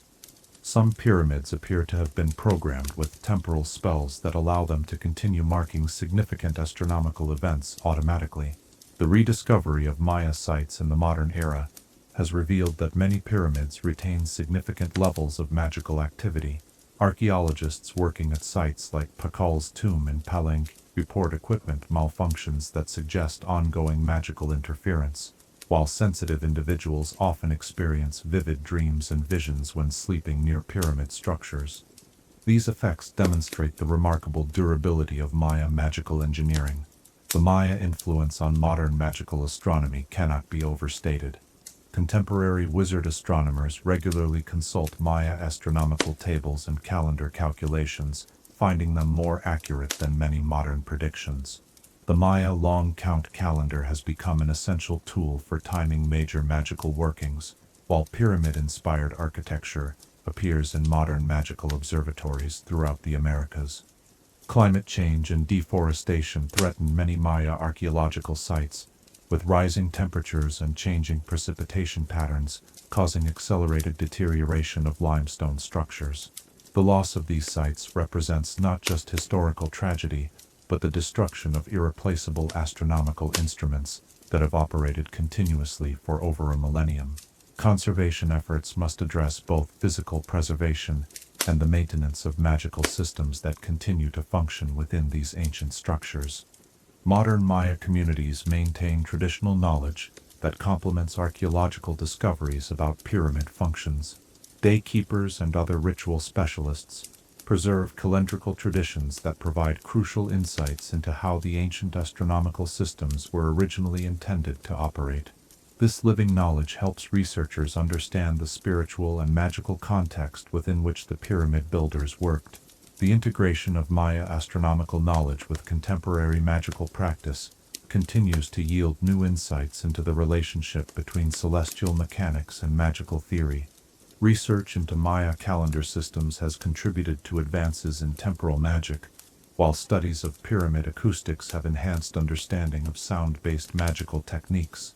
As we stand beneath the star-filled sky of the Central American night, surrounded by pyramid silhouettes that rise like geometric mountains from the jungle floor, we can still sense the cosmic ambition of the wizard astronomers who built these monuments. The same constellations that guided their calculations continue to wheel overhead, while the stone pyramids below continue their patient measurement of time's passage through architectural mathematics that span millennia.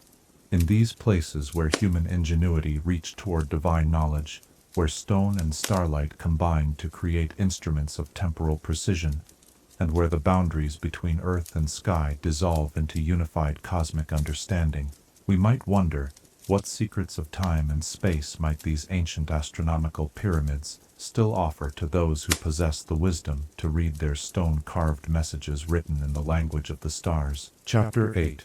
Nordic Runestones and Weather Magic.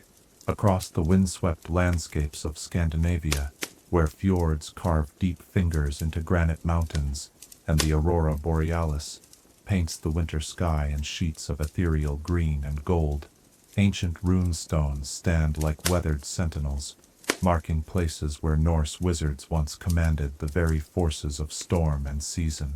Tonight, we journey to the land of the midnight sun, where carved stones bear witness to a magical tradition that understood weather not as something to endure, but as a primal force that could be shaped, directed, and woven into the fabric of daily life through the sacred art of runic enchantment.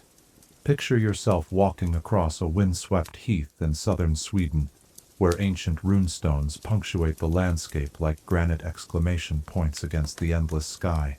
The stone before you rises nearly 10 feet from the earth, its surface carved with angular symbols that seem to shift and flicker in the uncertain light of the northern sun.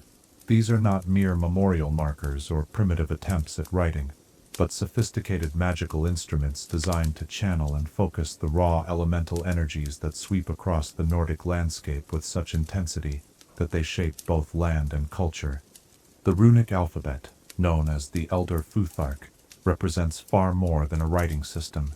It embodies a comprehensive magical philosophy that views each symbol as a condensed spell, capable of manifesting specific forces in the physical world.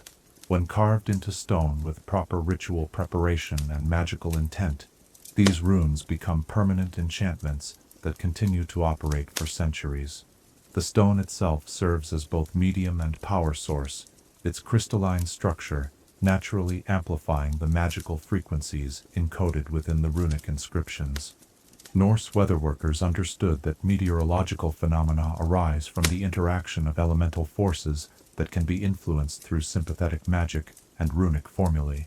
The Algiz rune, resembling a upraised hand or antler, was used to invoke protective forces that could turn aside destructive storms, while the Thurisaz rune called upon the chaotic power of thunder and lightning. Master rune carvers could combine multiple symbols into complex magical programs that influenced weather patterns across entire regions. The positioning of runestones was never random but followed careful consideration of local geography and atmospheric conditions. Stones intended for weather magic were typically placed on elevated locations where they could interact with wind patterns and storm systems as they moved across the landscape. The granite and sandstone preferred for runic inscription possessed natural properties that made them particularly receptive to atmospheric magical influences, while their substantial mass provided the stability necessary for long-term weather workings. The carving process itself was a ritual of considerable complexity that required the rune master to work in harmony with both the stone's natural properties and the meteorological forces they intended to influence. The cutting was typically performed during specific weather conditions that matched the intended magical outcome. Clear skies for protection runes, stormy weather for battle magic, gentle rain for fertility enchantments. The tools used in carving were specially consecrated and often made from meteoric iron, believed to carry celestial power that enhanced runic effectiveness. The gelling stones in Denmark, among the most famous runestones in existence, demonstrate the integration of runic weather magic with political and religious authority. The larger stone, erected by King Harald Bluetooth, incorporates runic formulas designed to ensure favorable weather for the newly Christianized kingdom.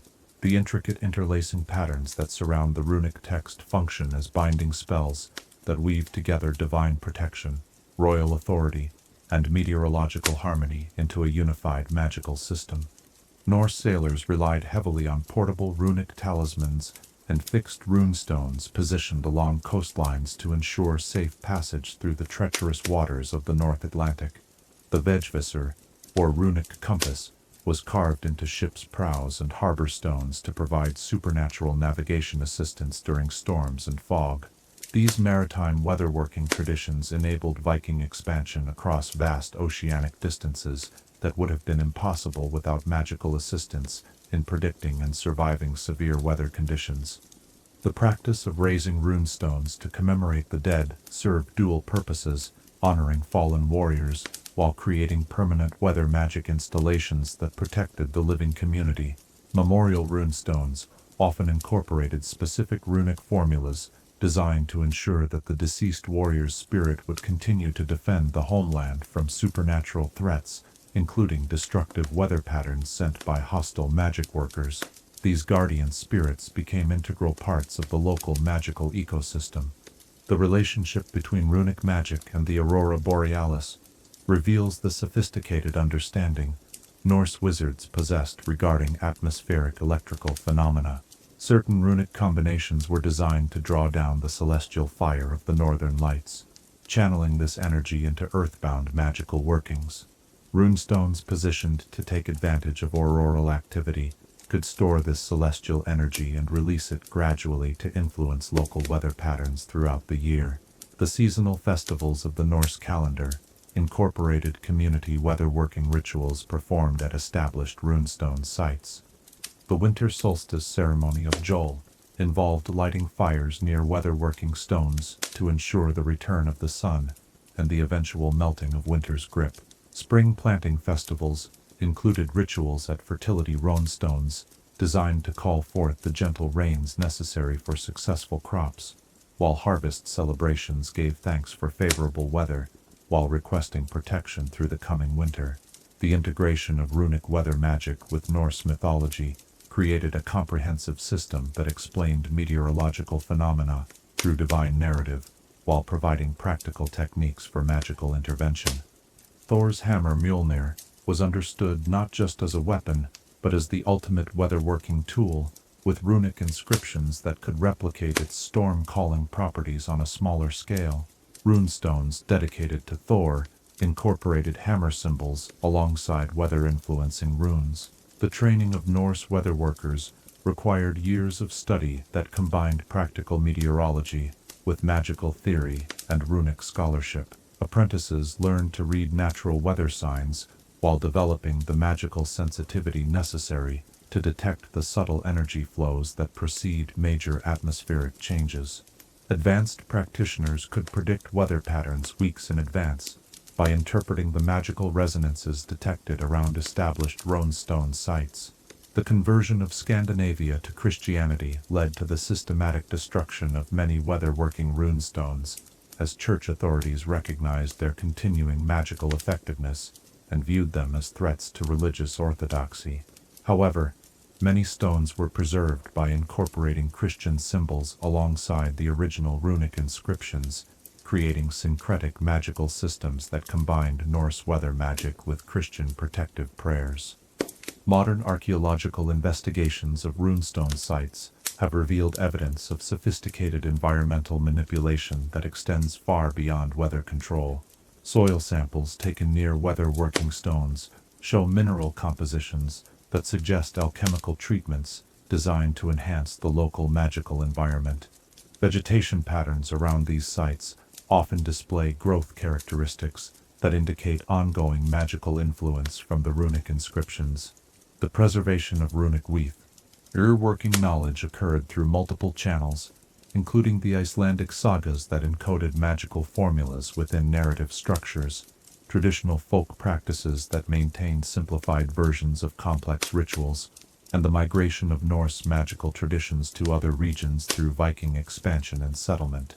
The runic revival movements of the modern era have worked to reconstruct and preserve these ancient magical techniques. Contemporary magical meteorologists continue to study Norse weatherworking methods, finding that many traditional techniques remain effective when properly understood and applied. Modern versions of runic weather magic incorporate scientific understanding of atmospheric dynamics while maintaining the essential magical principles that made the original techniques successful. Research stations in Scandinavia regularly monitor runestone sites for evidence of ongoing magical activity. The impact of climate change on traditional Nordic weather patterns has created new challenges for maintaining the effectiveness of ancient weatherworking runestones. Systems designed to operate within historical climate parameters may require adjustment to remain functional under changing atmospheric conditions. Some modern practitioners advocate for the creation of new runestones designed to help mitigate the effects of global climate disruption. The relationship between modern technology and runic weather magic presents both opportunities and challenges for contemporary practitioners. Electronic weather monitoring equipment often malfunctions near active runestone sites, suggesting electromagnetic interference from magical operations. However, this same electromagnetic activity can be detected and measured, providing scientific validation for the continuing effectiveness of ancient weatherworking systems. The tourism industry in Scandinavia has brought increased attention to runestone sites, creating both preservation opportunities and new threats to their magical integrity. Increased foot traffic and commercial development around significant stones can disrupt the environmental conditions necessary for optimal magical function, while public education efforts help ensure that traditional knowledge is preserved and transmitted to future generations. The study of runic inscriptions continues to reveal new aspects of Norse magical practice, with recent discoveries suggesting that some stones functioned as components in vast weatherworking networks that spanned multiple countries. These interconnected systems allowed coordinated magical responses to large-scale weather threats, demonstrating a level of international magical cooperation that predates modern diplomatic relations by centuries.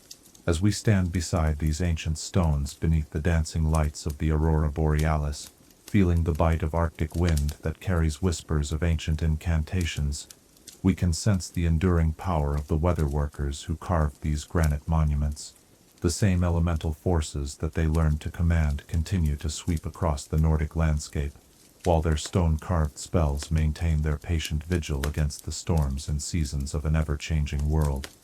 In this land where ice and fire meet in eternal dance, where human will learn to shape the very breath of the sky, and where carved stones stand as permanent testimony to the marriage of magical art and natural force, we might ask, what wisdom about living in harmony with elemental powers might these ancient weatherworkers offer to our modern understanding of climate, magic, and humanity's relationship with the atmospheric forces that sustain all life? Chapter 9.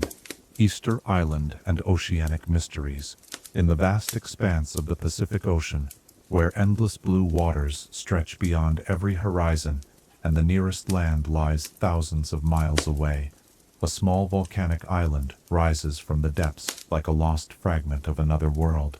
Tonight, we journey to Rapa Nui, known to the world as Easter Island, where nearly 1,000 stone giants stand in eternal vigil across windswept grasslands, their enigmatic faces gazing inland with expressions that seem to hold secrets as deep as the ocean that surrounds them. These are the Moai, monuments to a magical civilization that mastered the art of oceanic navigation and created one of the most mysterious magical networks ever to span the Pacific realm.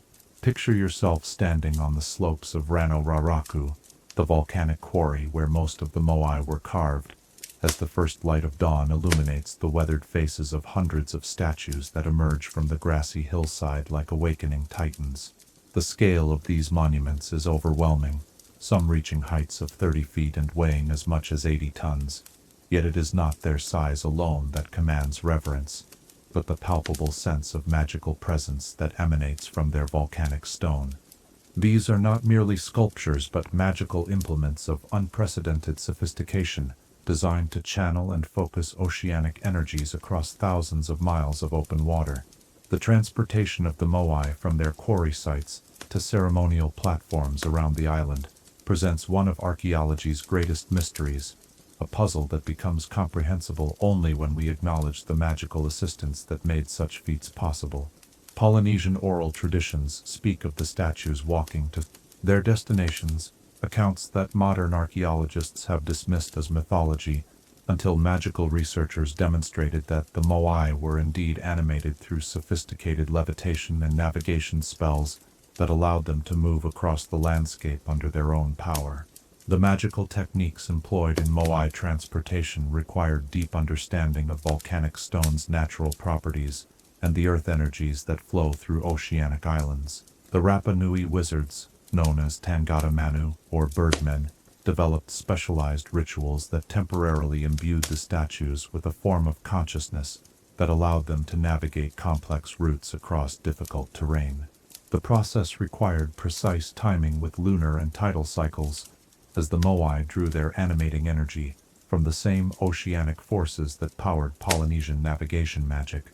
The positioning of the Moai across Easter Island follows patterns that reveal their function as components in a vast magical communications network that once connected Pacific islands across thousands of miles of ocean.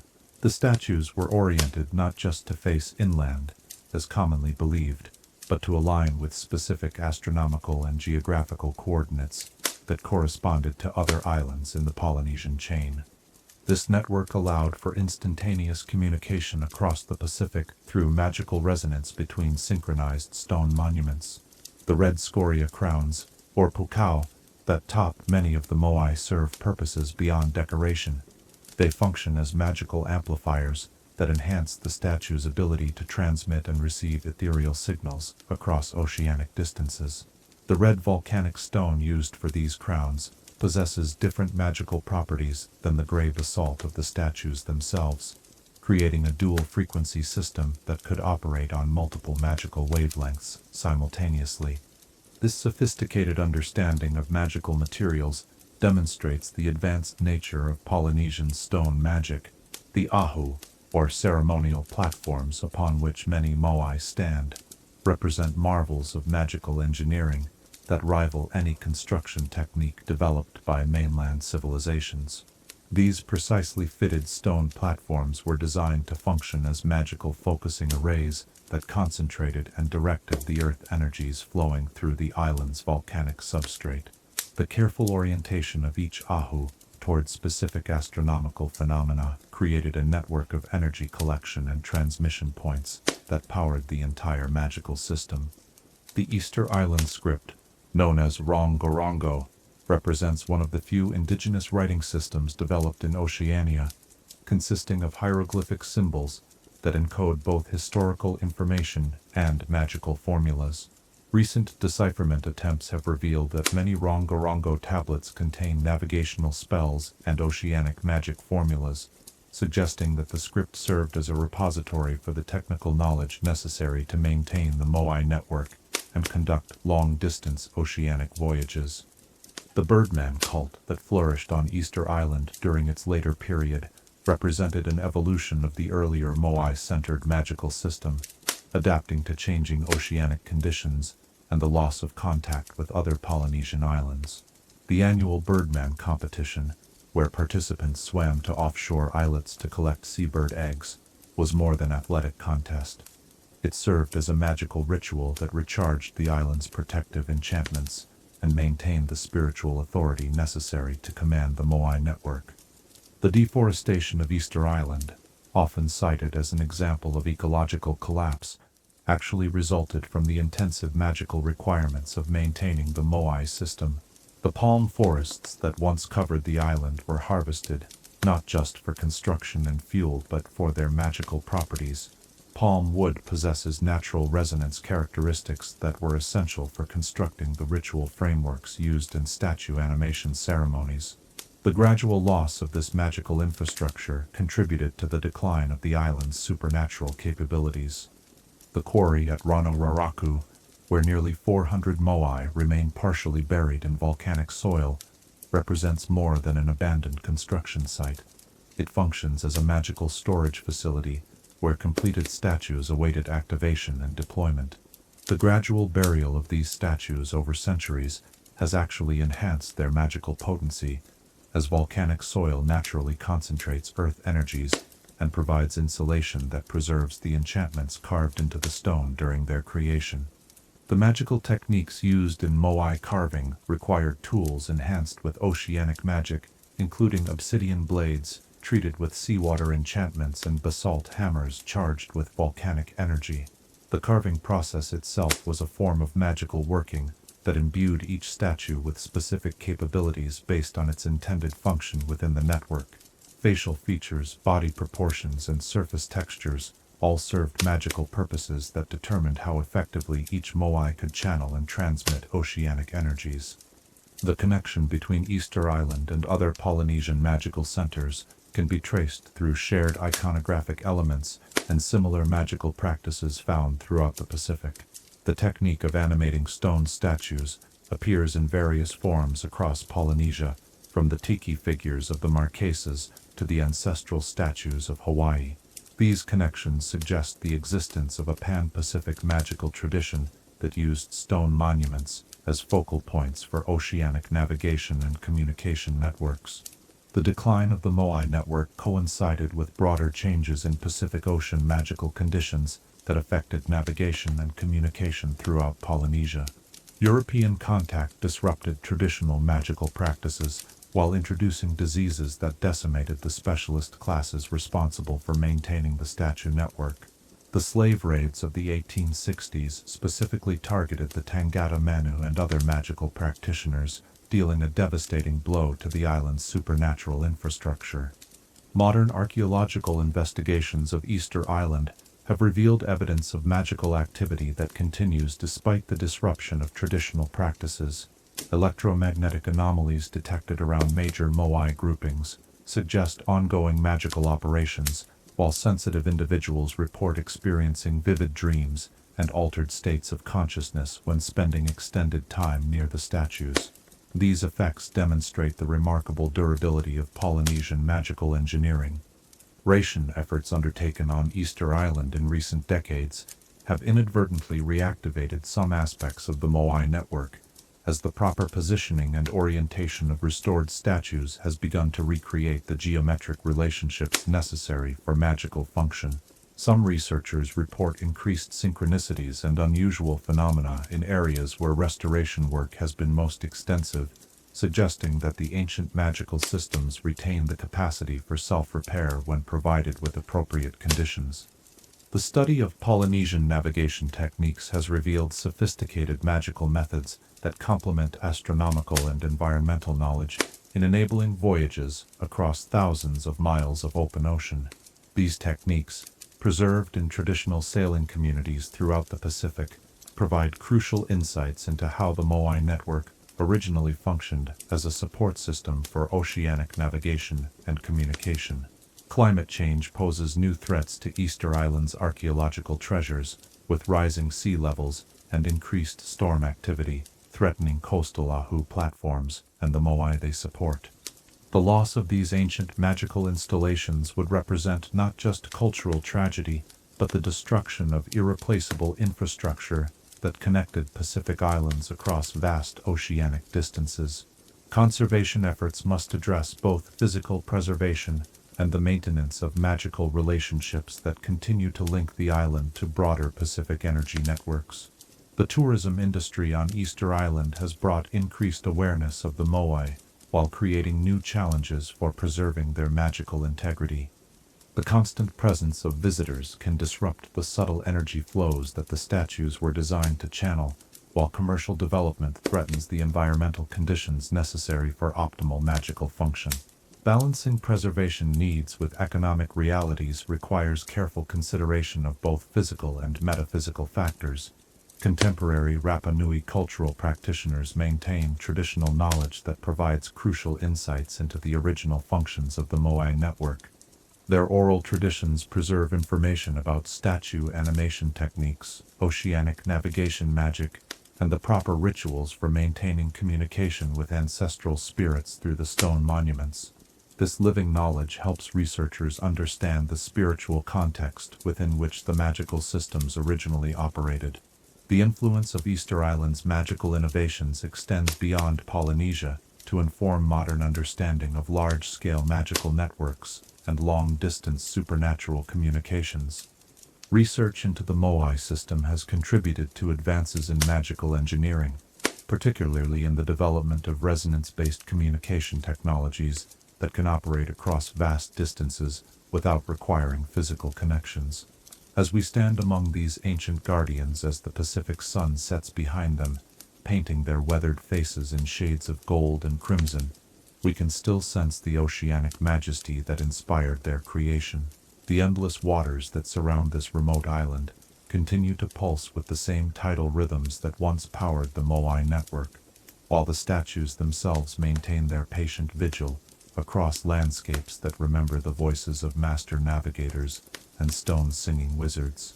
In this place where human ambition dared to span the greatest ocean on earth, where stone giants were awakened to walk across volcanic landscapes, and where isolated genius created magical systems that connected distant islands across seemingly impossible distances, we might wonder, what secrets of oceanic magic and long-distance communication might these enigmatic statues still hold, waiting for minds capable of understanding the sophisticated magical engineering that once made the Pacific Ocean a highway rather than a barrier. Chapter 10. Petra and Desert Magic. In the heart of the Jordanian desert, where sandstone cliffs glow like burnished copper in the desert sun, and ancient trade routes converge in valleys carved by wind and time, there lies a city that emerges from living rock like a mirage made manifest in stone.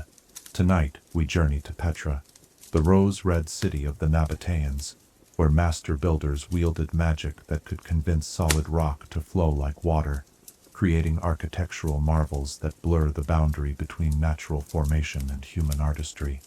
Here, in this hidden sanctuary carved from the very bones of the earth, we discover how desert magic transforms scarcity into abundance and absence into presence. Picture yourself approaching the treasury through the narrow gorge of the Sick as dawn light filters down through the towering sandstone walls that rise hundreds of feet on either side. The passage itself is a work of magical engineering, its walls smoothed and shaped by centuries of flash floods channeled and controlled through Nabatean water magic. As you round the final bend, the facade of Al-Khazne emerges from shadow like a vision from another world, columns, pediments, and intricate carvings that seem impossible for their creators to have achieved in solid rock.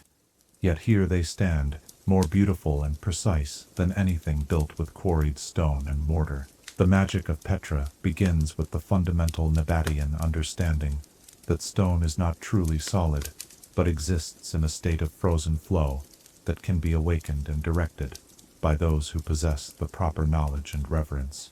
The sandstone of the region, with its distinctive rose and gold coloration, contains trace minerals that make it particularly responsive to elemental magic.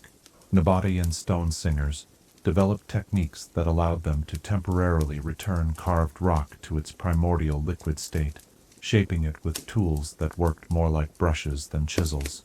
The process of rock carving at Petra required magical preparation that began long before the first cut was made. The cliff faces selected for major facades were treated with earth-awakening rituals that prepared the stone to receive human intention. Teams of wizards would spend days in meditation beside the chosen rock, learning to harmonize their magical frequency with the natural resonance of the sandstone.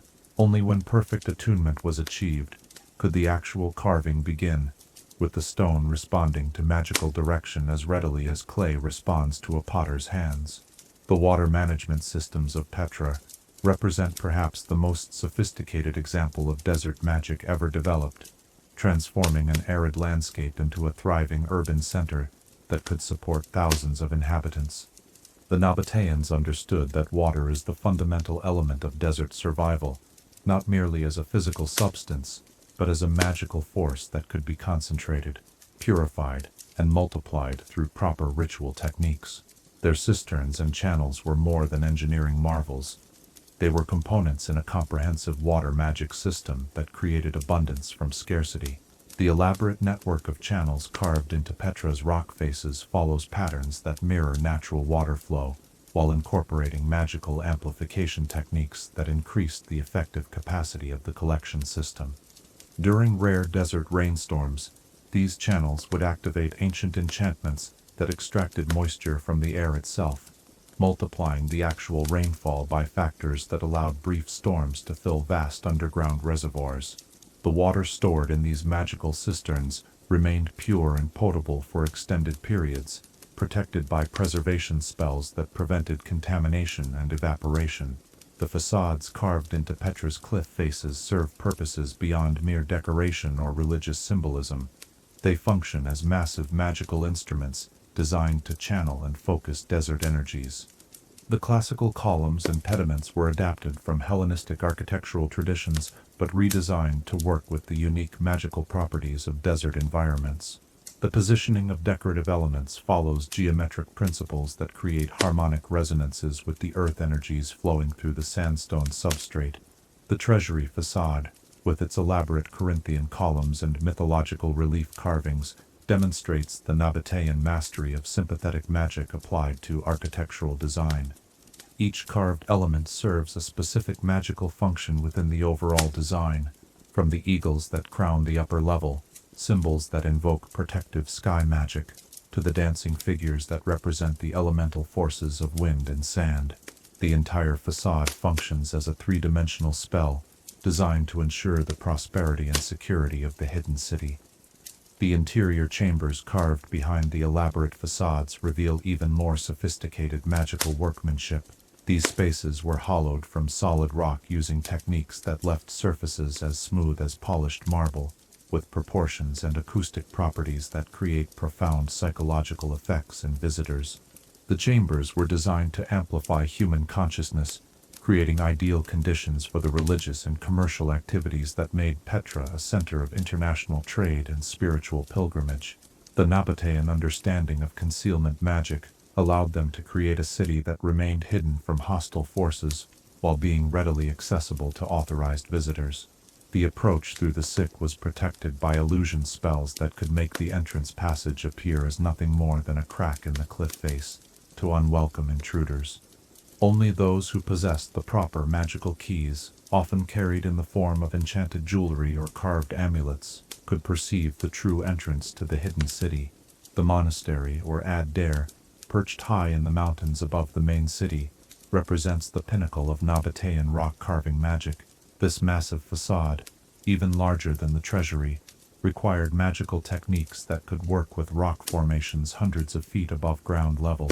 The builders developed levitation spells that allowed them to work as easily on vertical cliff faces as on level ground, while the carved chambers behind the facade were created using dimensional expansion magic that made the interior spaces larger than their external proportions should allow. The Nabatean trade network, which extended from Arabia to the Mediterranean, relied heavily on magical communication and navigation systems that complemented their famous caravan routes. Petra served as the central hub for these magical networks, with carved chambers that functioned as communication centers where merchants could send messages instantly across thousands of miles. The rock-carved sanctuaries throughout the city contained scrying pools and crystal arrays that maintained contact with Nabatean trading posts throughout the ancient world. The integration of natural caves and artificially carved chambers in Petra's architecture demonstrates sophisticated understanding of earth magic principles. The Nabateans recognized that naturally formed caves possessed magical properties that could be enhanced and directed through careful architectural modification. They developed techniques for expanding natural cavities while preserving their inherent magical characteristics, creating hybrid spaces that combined the best aspects of natural and constructed magical environments. The elaborate tomb facades that line Petra's valleys were designed not merely to honor the dead, but to serve as permanent magical installations that protected the city and its inhabitants. Each tomb incorporated protective enchantments specific to the individual buried within, while the collective network of funerary monuments created a comprehensive defensive system that could detect and repel supernatural threats. The magical guardians associated with these tombs remain partially active, contributing to the sense of otherworldly presence that modern visitors often report. The decline of Petra's importance as a trade center resulted partly from changes in magical as well as commercial conditions. The rise of sea-based trade routes reduced demand for caravan services, while the gradual depletion of the magical resources that powered the city's water systems made maintaining the urban population increasingly difficult. The Roman conquest of the Nabatean kingdom disrupted traditional magical practices while introducing competing supernatural technologies that were less well adapted to desert conditions. The rediscovery of Petra by European explorers in the early 19th century revealed a city that had maintained much of its magical infrastructure despite centuries of abandonment. Early visitors reported strange phenomena, including unexplained lights, phantom sounds, and the sensation of being watched by invisible presences. These effects suggest that many of the protective and operational enchantments built into the city's architecture continue to function at reduced levels.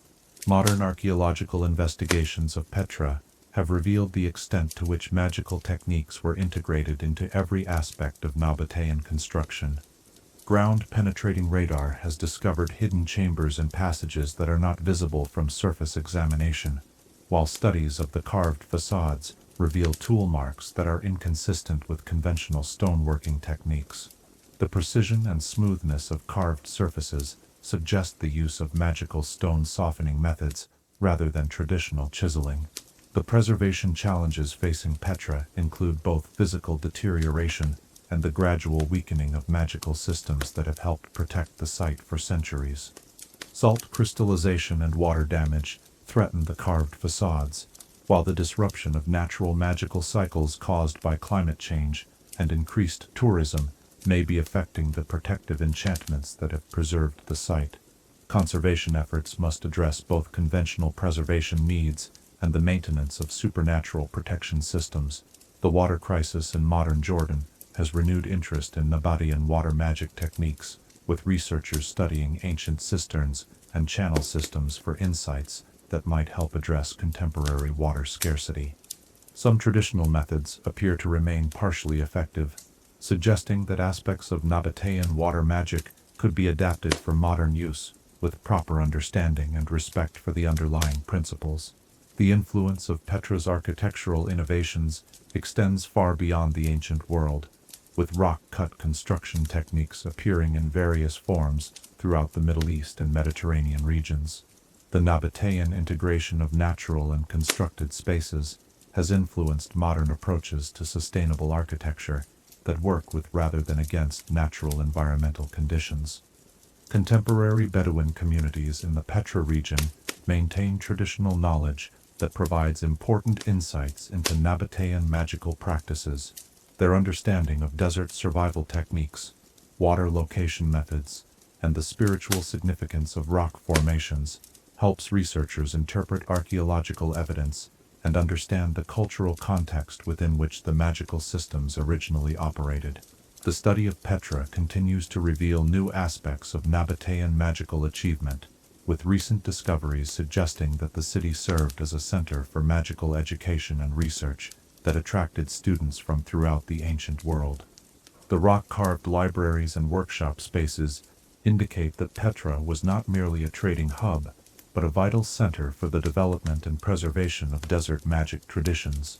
Tourism pressures on Petra create ongoing challenges for site preservation, while also providing opportunities for education about the magical, as well as historical significance of the ancient city. Visitor management strategies must balance access needs with protection requirements, ensuring that future generations can experience the wonder of this rose-red city while preserving its irreplaceable magical heritage.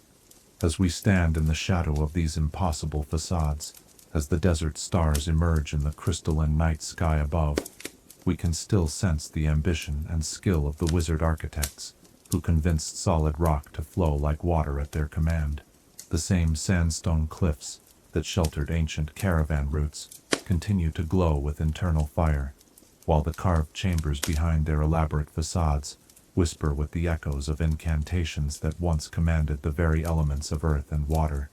In this place where human ingenuity transformed barren cliffs into architectural marvels, where the magic of concealment created a hidden sanctuary in the heart of the desert, and where the marriage of natural beauty and supernatural craftsmanship achieved perfection that still takes the breath away, we might wonder, what secrets of earth magic and elemental mastery might these rose-red walls still conceal, waiting for minds capable of understanding the profound magical principles that allowed ancient builders to reshape the very foundations of the world. Chapter 11.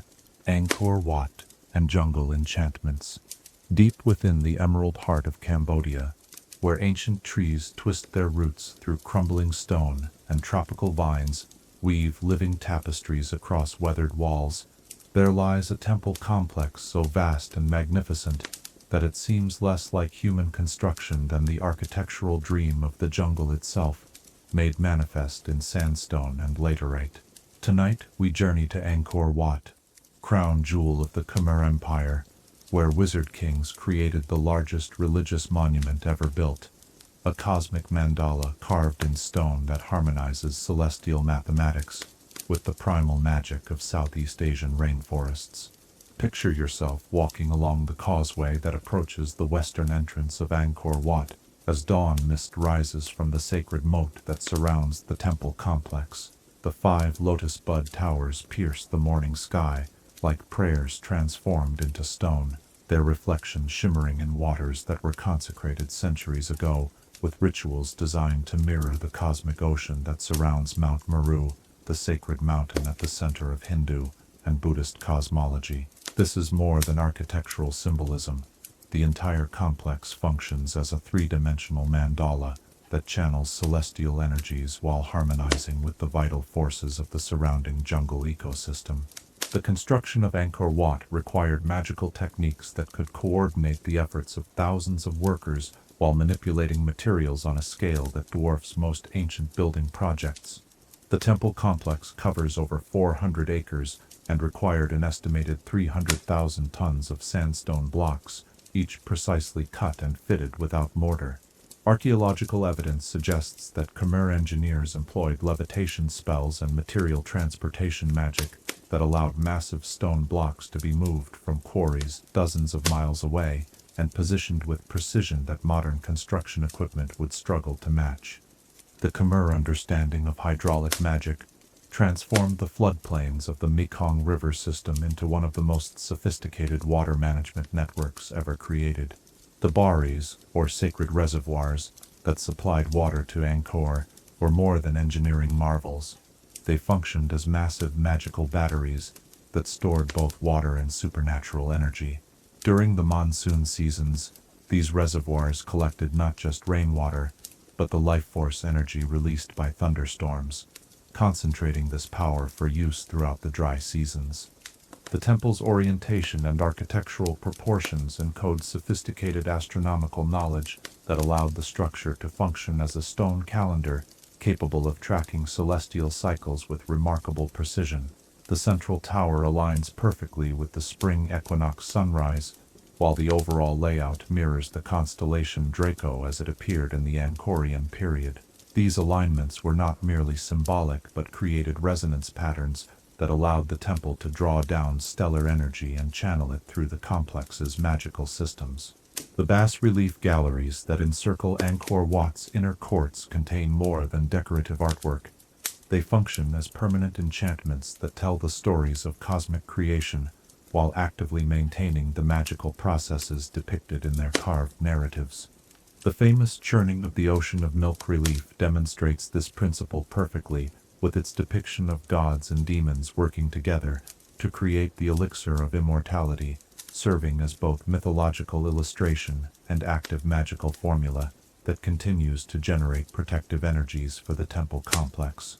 The integration of jungle vegetation with temple architecture at Angkor represents one of the most sophisticated examples of bio-magical symbiosis ever achieved. The Khmer builders understood that the rainforest possessed its own magical consciousness that could be allied with rather than conquered. They developed techniques for encouraging specific tree species to grow in patterns that enhanced rather than damaged the stone structures, creating living buttresses and natural climate control systems that have helped preserve the temples for centuries. The famous tree temples, where massive silk cotton and strangler fig trees have grown through and around ancient stone structures, demonstrate the long-term effects of this biomagical partnership. Rather than destroying the temples, these trees have often stabilized them, their root systems providing structural support, while their canopies create microclimates that protect carved surfaces from weathering. The relationship between vegetation and architecture at Angkor represents a form of sustainable construction that modern builders are only beginning to understand. The Mayan temple, with its enigmatic smiling faces carved into dozens of towers, serves as the ceremonial and magical heart of the Angkor complex. Each face is oriented toward a specific compass direction and celestial coordinate, creating a three-dimensional mandala that can simultaneously monitor activities throughout the Khmer Empire, while channeling protective energies to every corner of the realm. The faces function as scrying surfaces that allowed the God King to maintain supernatural surveillance of his territories.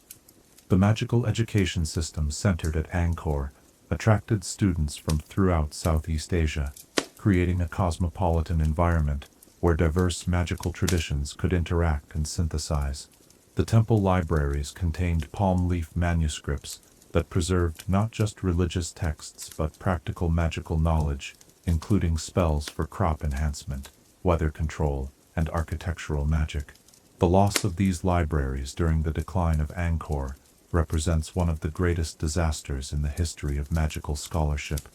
The hydraulic temples scattered throughout the Angkor complex demonstrate sophisticated understanding of water magic principles that integrated practical irrigation needs with spiritual purification processes.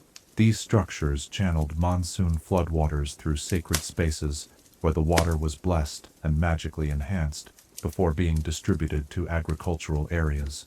The result was not just improved crop yields, but the creation of a magical ecosystem that sustained both physical and spiritual prosperity. The decline of Angkor resulted from a complex combination of environmental, political, and magical factors that overwhelmed the systems that had sustained the Khmer Empire for centuries. Climate change reduced monsoon reliability, disrupting both agriculture and the water magic systems that powered temple operations. The invasion of Thai armies disrupted the specialized castes responsible for maintaining magical infrastructure, while the conversion to Theravada Buddhism introduced new spiritual practices that were less compatible with the Hindu-inspired magical systems built into the temple architecture. The abandonment of Angkor by its human population allowed the jungle to reclaim much of the complex. But this process was guided by magical forces that ensured essential systems remained operational. The trees that grew through temple ruins followed patterns that suggest supernatural guidance, with their growth often reinforcing rather than damaging critical structural elements. This selective reclamation preserved the temples while protecting them from complete destruction by human conflict and natural disasters. The rediscovery of Angkor by European explorers in the 19th century revealed a complex that had maintained much of its magical functionality despite centuries of abandonment. Early visitors reported strange phenomena, including unexplained lights, phantom sounds, and the sensation of being observed by invisible presences. French archaeologists documented acoustic anomalies in temple chambers and discovered that many carved surfaces continued to emit subtle luminescence during certain lunar phases. Modern conservation efforts at Angkor must address both physical preservation needs and the maintenance of magical systems that continue to operate within the temple complex. Restoration projects that ignore the supernatural aspects of the architecture often experience unexplained difficulties, while approaches that incorporate traditional Khmer magical knowledge tend to proceed more smoothly and achieve better long-term results. The study of Angkor's architectural acoustics has revealed sophisticated understanding of sound magic that allowed temple chambers to amplify and modulate chanted mantras and ritual music. Specific chambers were designed to resonate at frequencies that induce altered states of consciousness, while others create echo patterns that transform spoken words into hauntingly beautiful musical effects. These acoustic properties continue to function despite centuries of weathering and structural changes. The influence of Angkor's architectural innovations can be traced throughout Southeast Asian temple design, with elements of Khmer magical architecture appearing in structures from Myanmar to Java. The integration of astronomical alignment with religious symbolism became a standard feature of regional temple construction, while Khmer hydraulic magic techniques influenced water management systems throughout the Mekong River basin. Climate change poses new threats to Angkor's preservation, with changing precipitation patterns disrupting the delicate balance between jungle growth and stone preservation that has protected the temples for centuries. Increased frequency of severe storms threatens structures that have survived previous centuries of natural disasters, while rising temperatures may accelerate the deterioration of carved sandstone surfaces. The tourism industry centered around Angkor brings both benefits and challenges for site preservation. Increased visitor revenue supports conservation efforts while raising international awareness of the complex's significance, but heavy foot traffic and infrastructure development can disrupt the environmental conditions necessary for optimal preservation. Managing these competing demands requires careful balance between access and protection. Contemporary Cambodian Buddhist practitioners maintain traditions that provide important insights into the original magical functions of Angkor's temples. Their ceremonies and meditation practices help maintain the spiritual vitality of the complex, while preserving knowledge about proper ritual procedures and seasonal observances that were integral to the temple's original operation. The ongoing archaeological investigation of Angkor continues to reveal new aspects of Khmer magical achievement, with remote sensing technology discovering previously unknown structures hidden beneath jungle canopy. Ground-penetrating radar has revealed complex underground water management systems that suggest the magical infrastructure of Angkor was even more sophisticated than previously understood. The relationship between Angkor's architecture and the surrounding ecosystem continues to evolve, with new tree growth and environmental changes creating novel interactions between natural and constructed elements. Monitoring these changes provides insights into the long-term sustainability of biomagical architectural approaches, while informing conservation strategies that respect both cultural heritage and ecological integrity.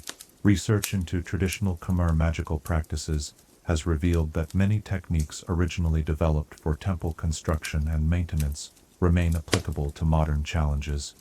Studies of ancient water blessing ceremonies have contributed to improved methods for purifying contaminated water sources, while architectural magic principles have informed sustainable building techniques adapted to tropical climates. As we stand within these ancient galleries, where stone devatas dance eternal choreographies in bas relief, and where jungle vines weave living mandalas through weathered doorways, we can still sense the cosmic ambition that drove the god-kings of Angkor to create monuments that bridge heaven and earth. The same monsoon rains that fed their sacred reservoirs continue to nourish the forest that embraces their temples, while the astronomical alignments they carved in stone continue to mark the passages of celestial time with undiminished precision.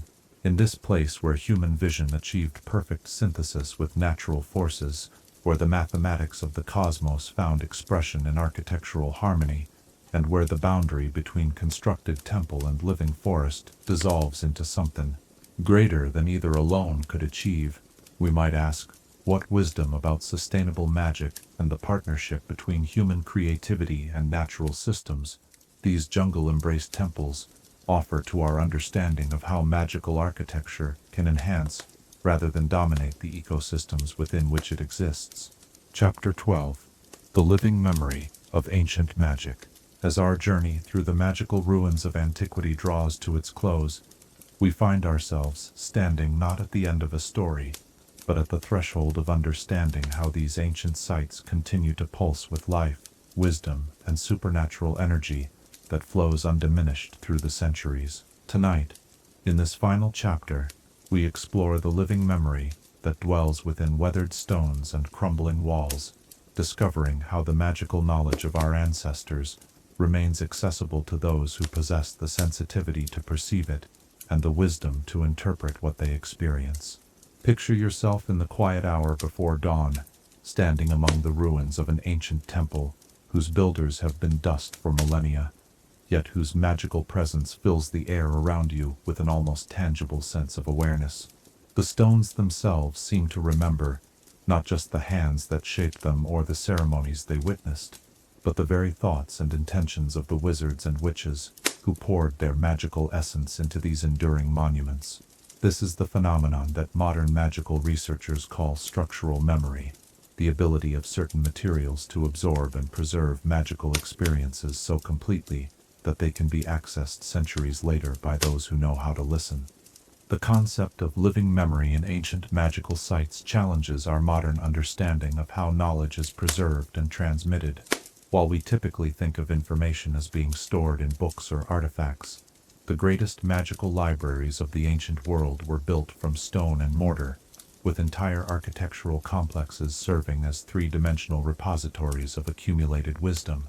The arrangement of chambers, the proportions of doorways, the positioning of decorative elements, all of these architectural features were designed to encode and preserve magical knowledge in forms that could survive the destruction of written records and the disruption of oral traditions.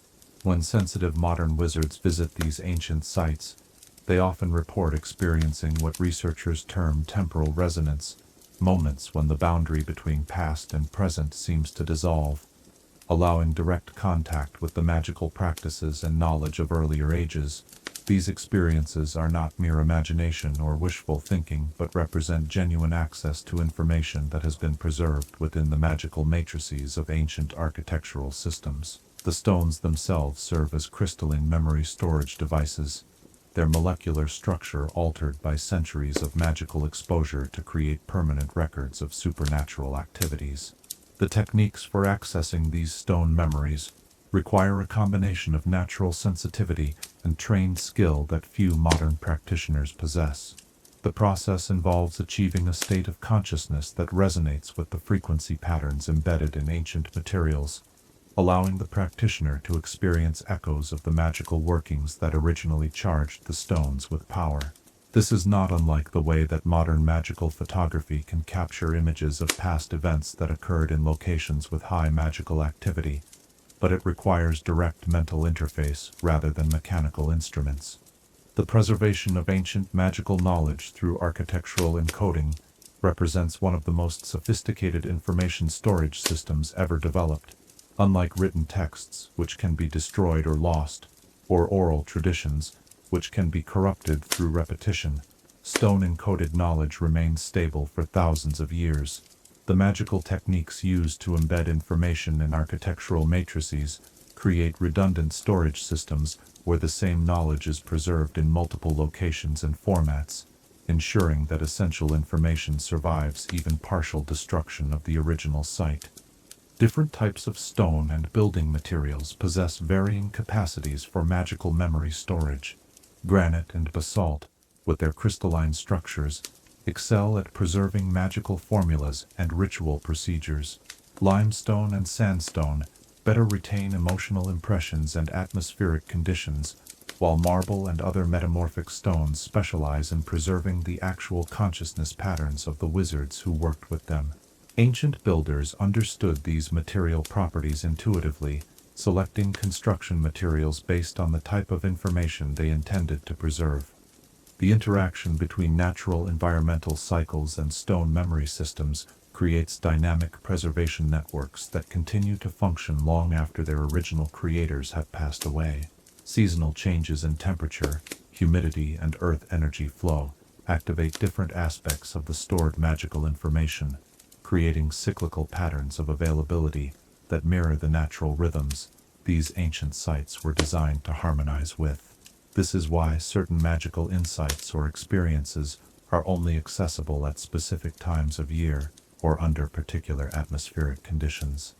Modern attempts to create artificial stone memory systems have met with limited success, suggesting that the ancient techniques involved knowledge and skills that have been largely lost to contemporary magical practice.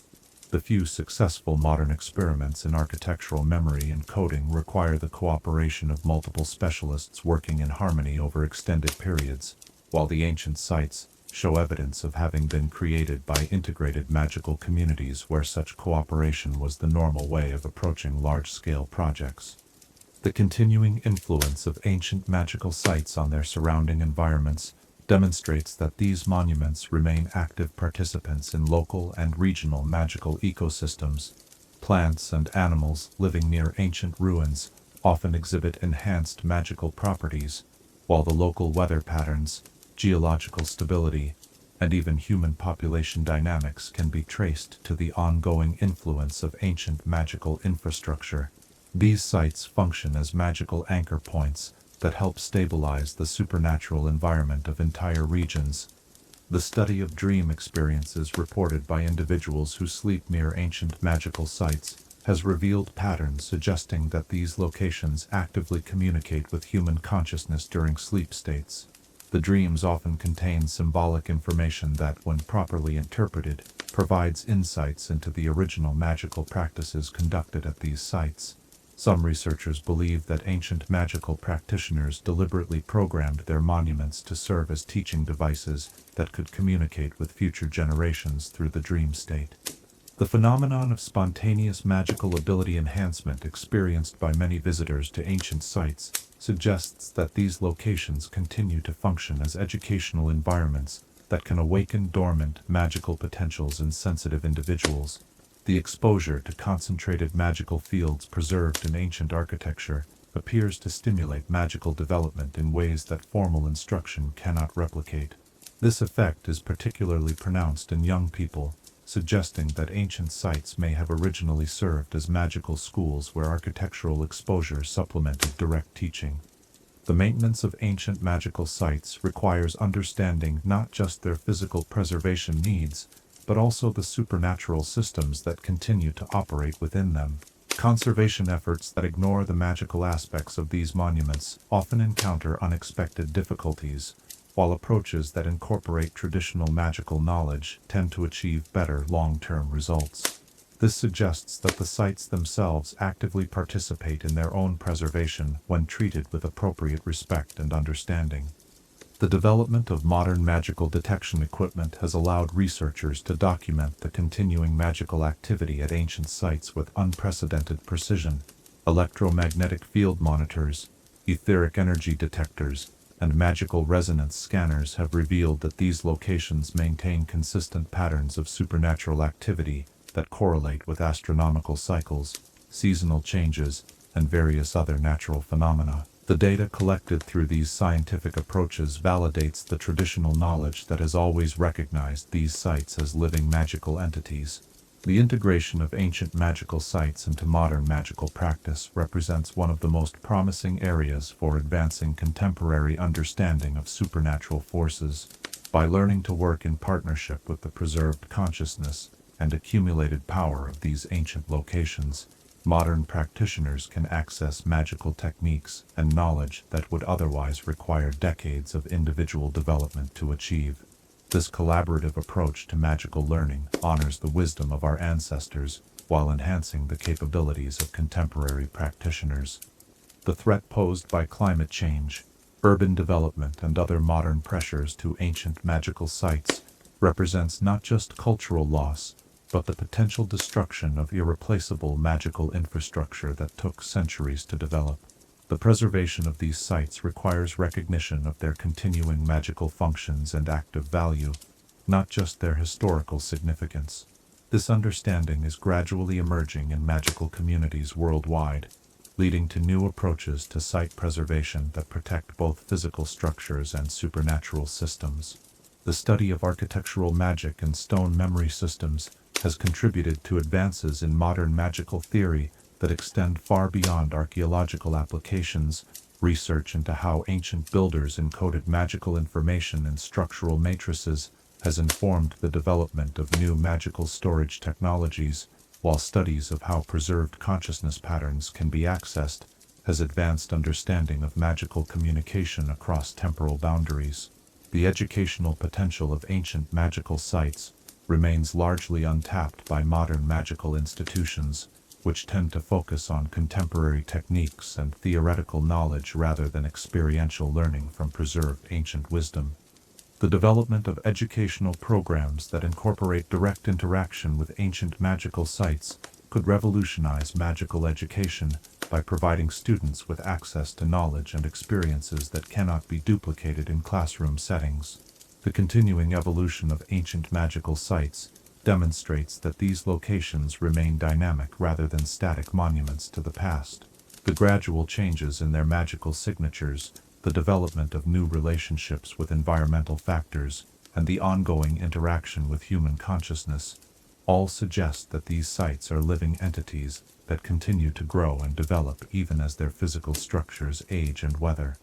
As we stand among these ancient stones in the gentle light of dawn, feeling the pulse of magical energies that have flowed uninterrupted for millennia, we understand that we are not merely visitors to historical sites, but participants in an ongoing conversation between past and present that spans the centuries. The same forces that moved our ancestors to create these monuments continue to flow through our world today, while the wisdom they encoded in stone remains available to those who approach with reverence, openness, and the willingness to listen with more than just their ears. In this moment of connection between the achievements of antiquity and the possibilities of our present age, we might reflect: how can we learn to perceive and work with the living memory that surrounds us in these ancient places, and what responsibilities do we bear as inheritors of magical traditions that our ancestors preserved in stone for us to discover, understand, and carry forward into the future?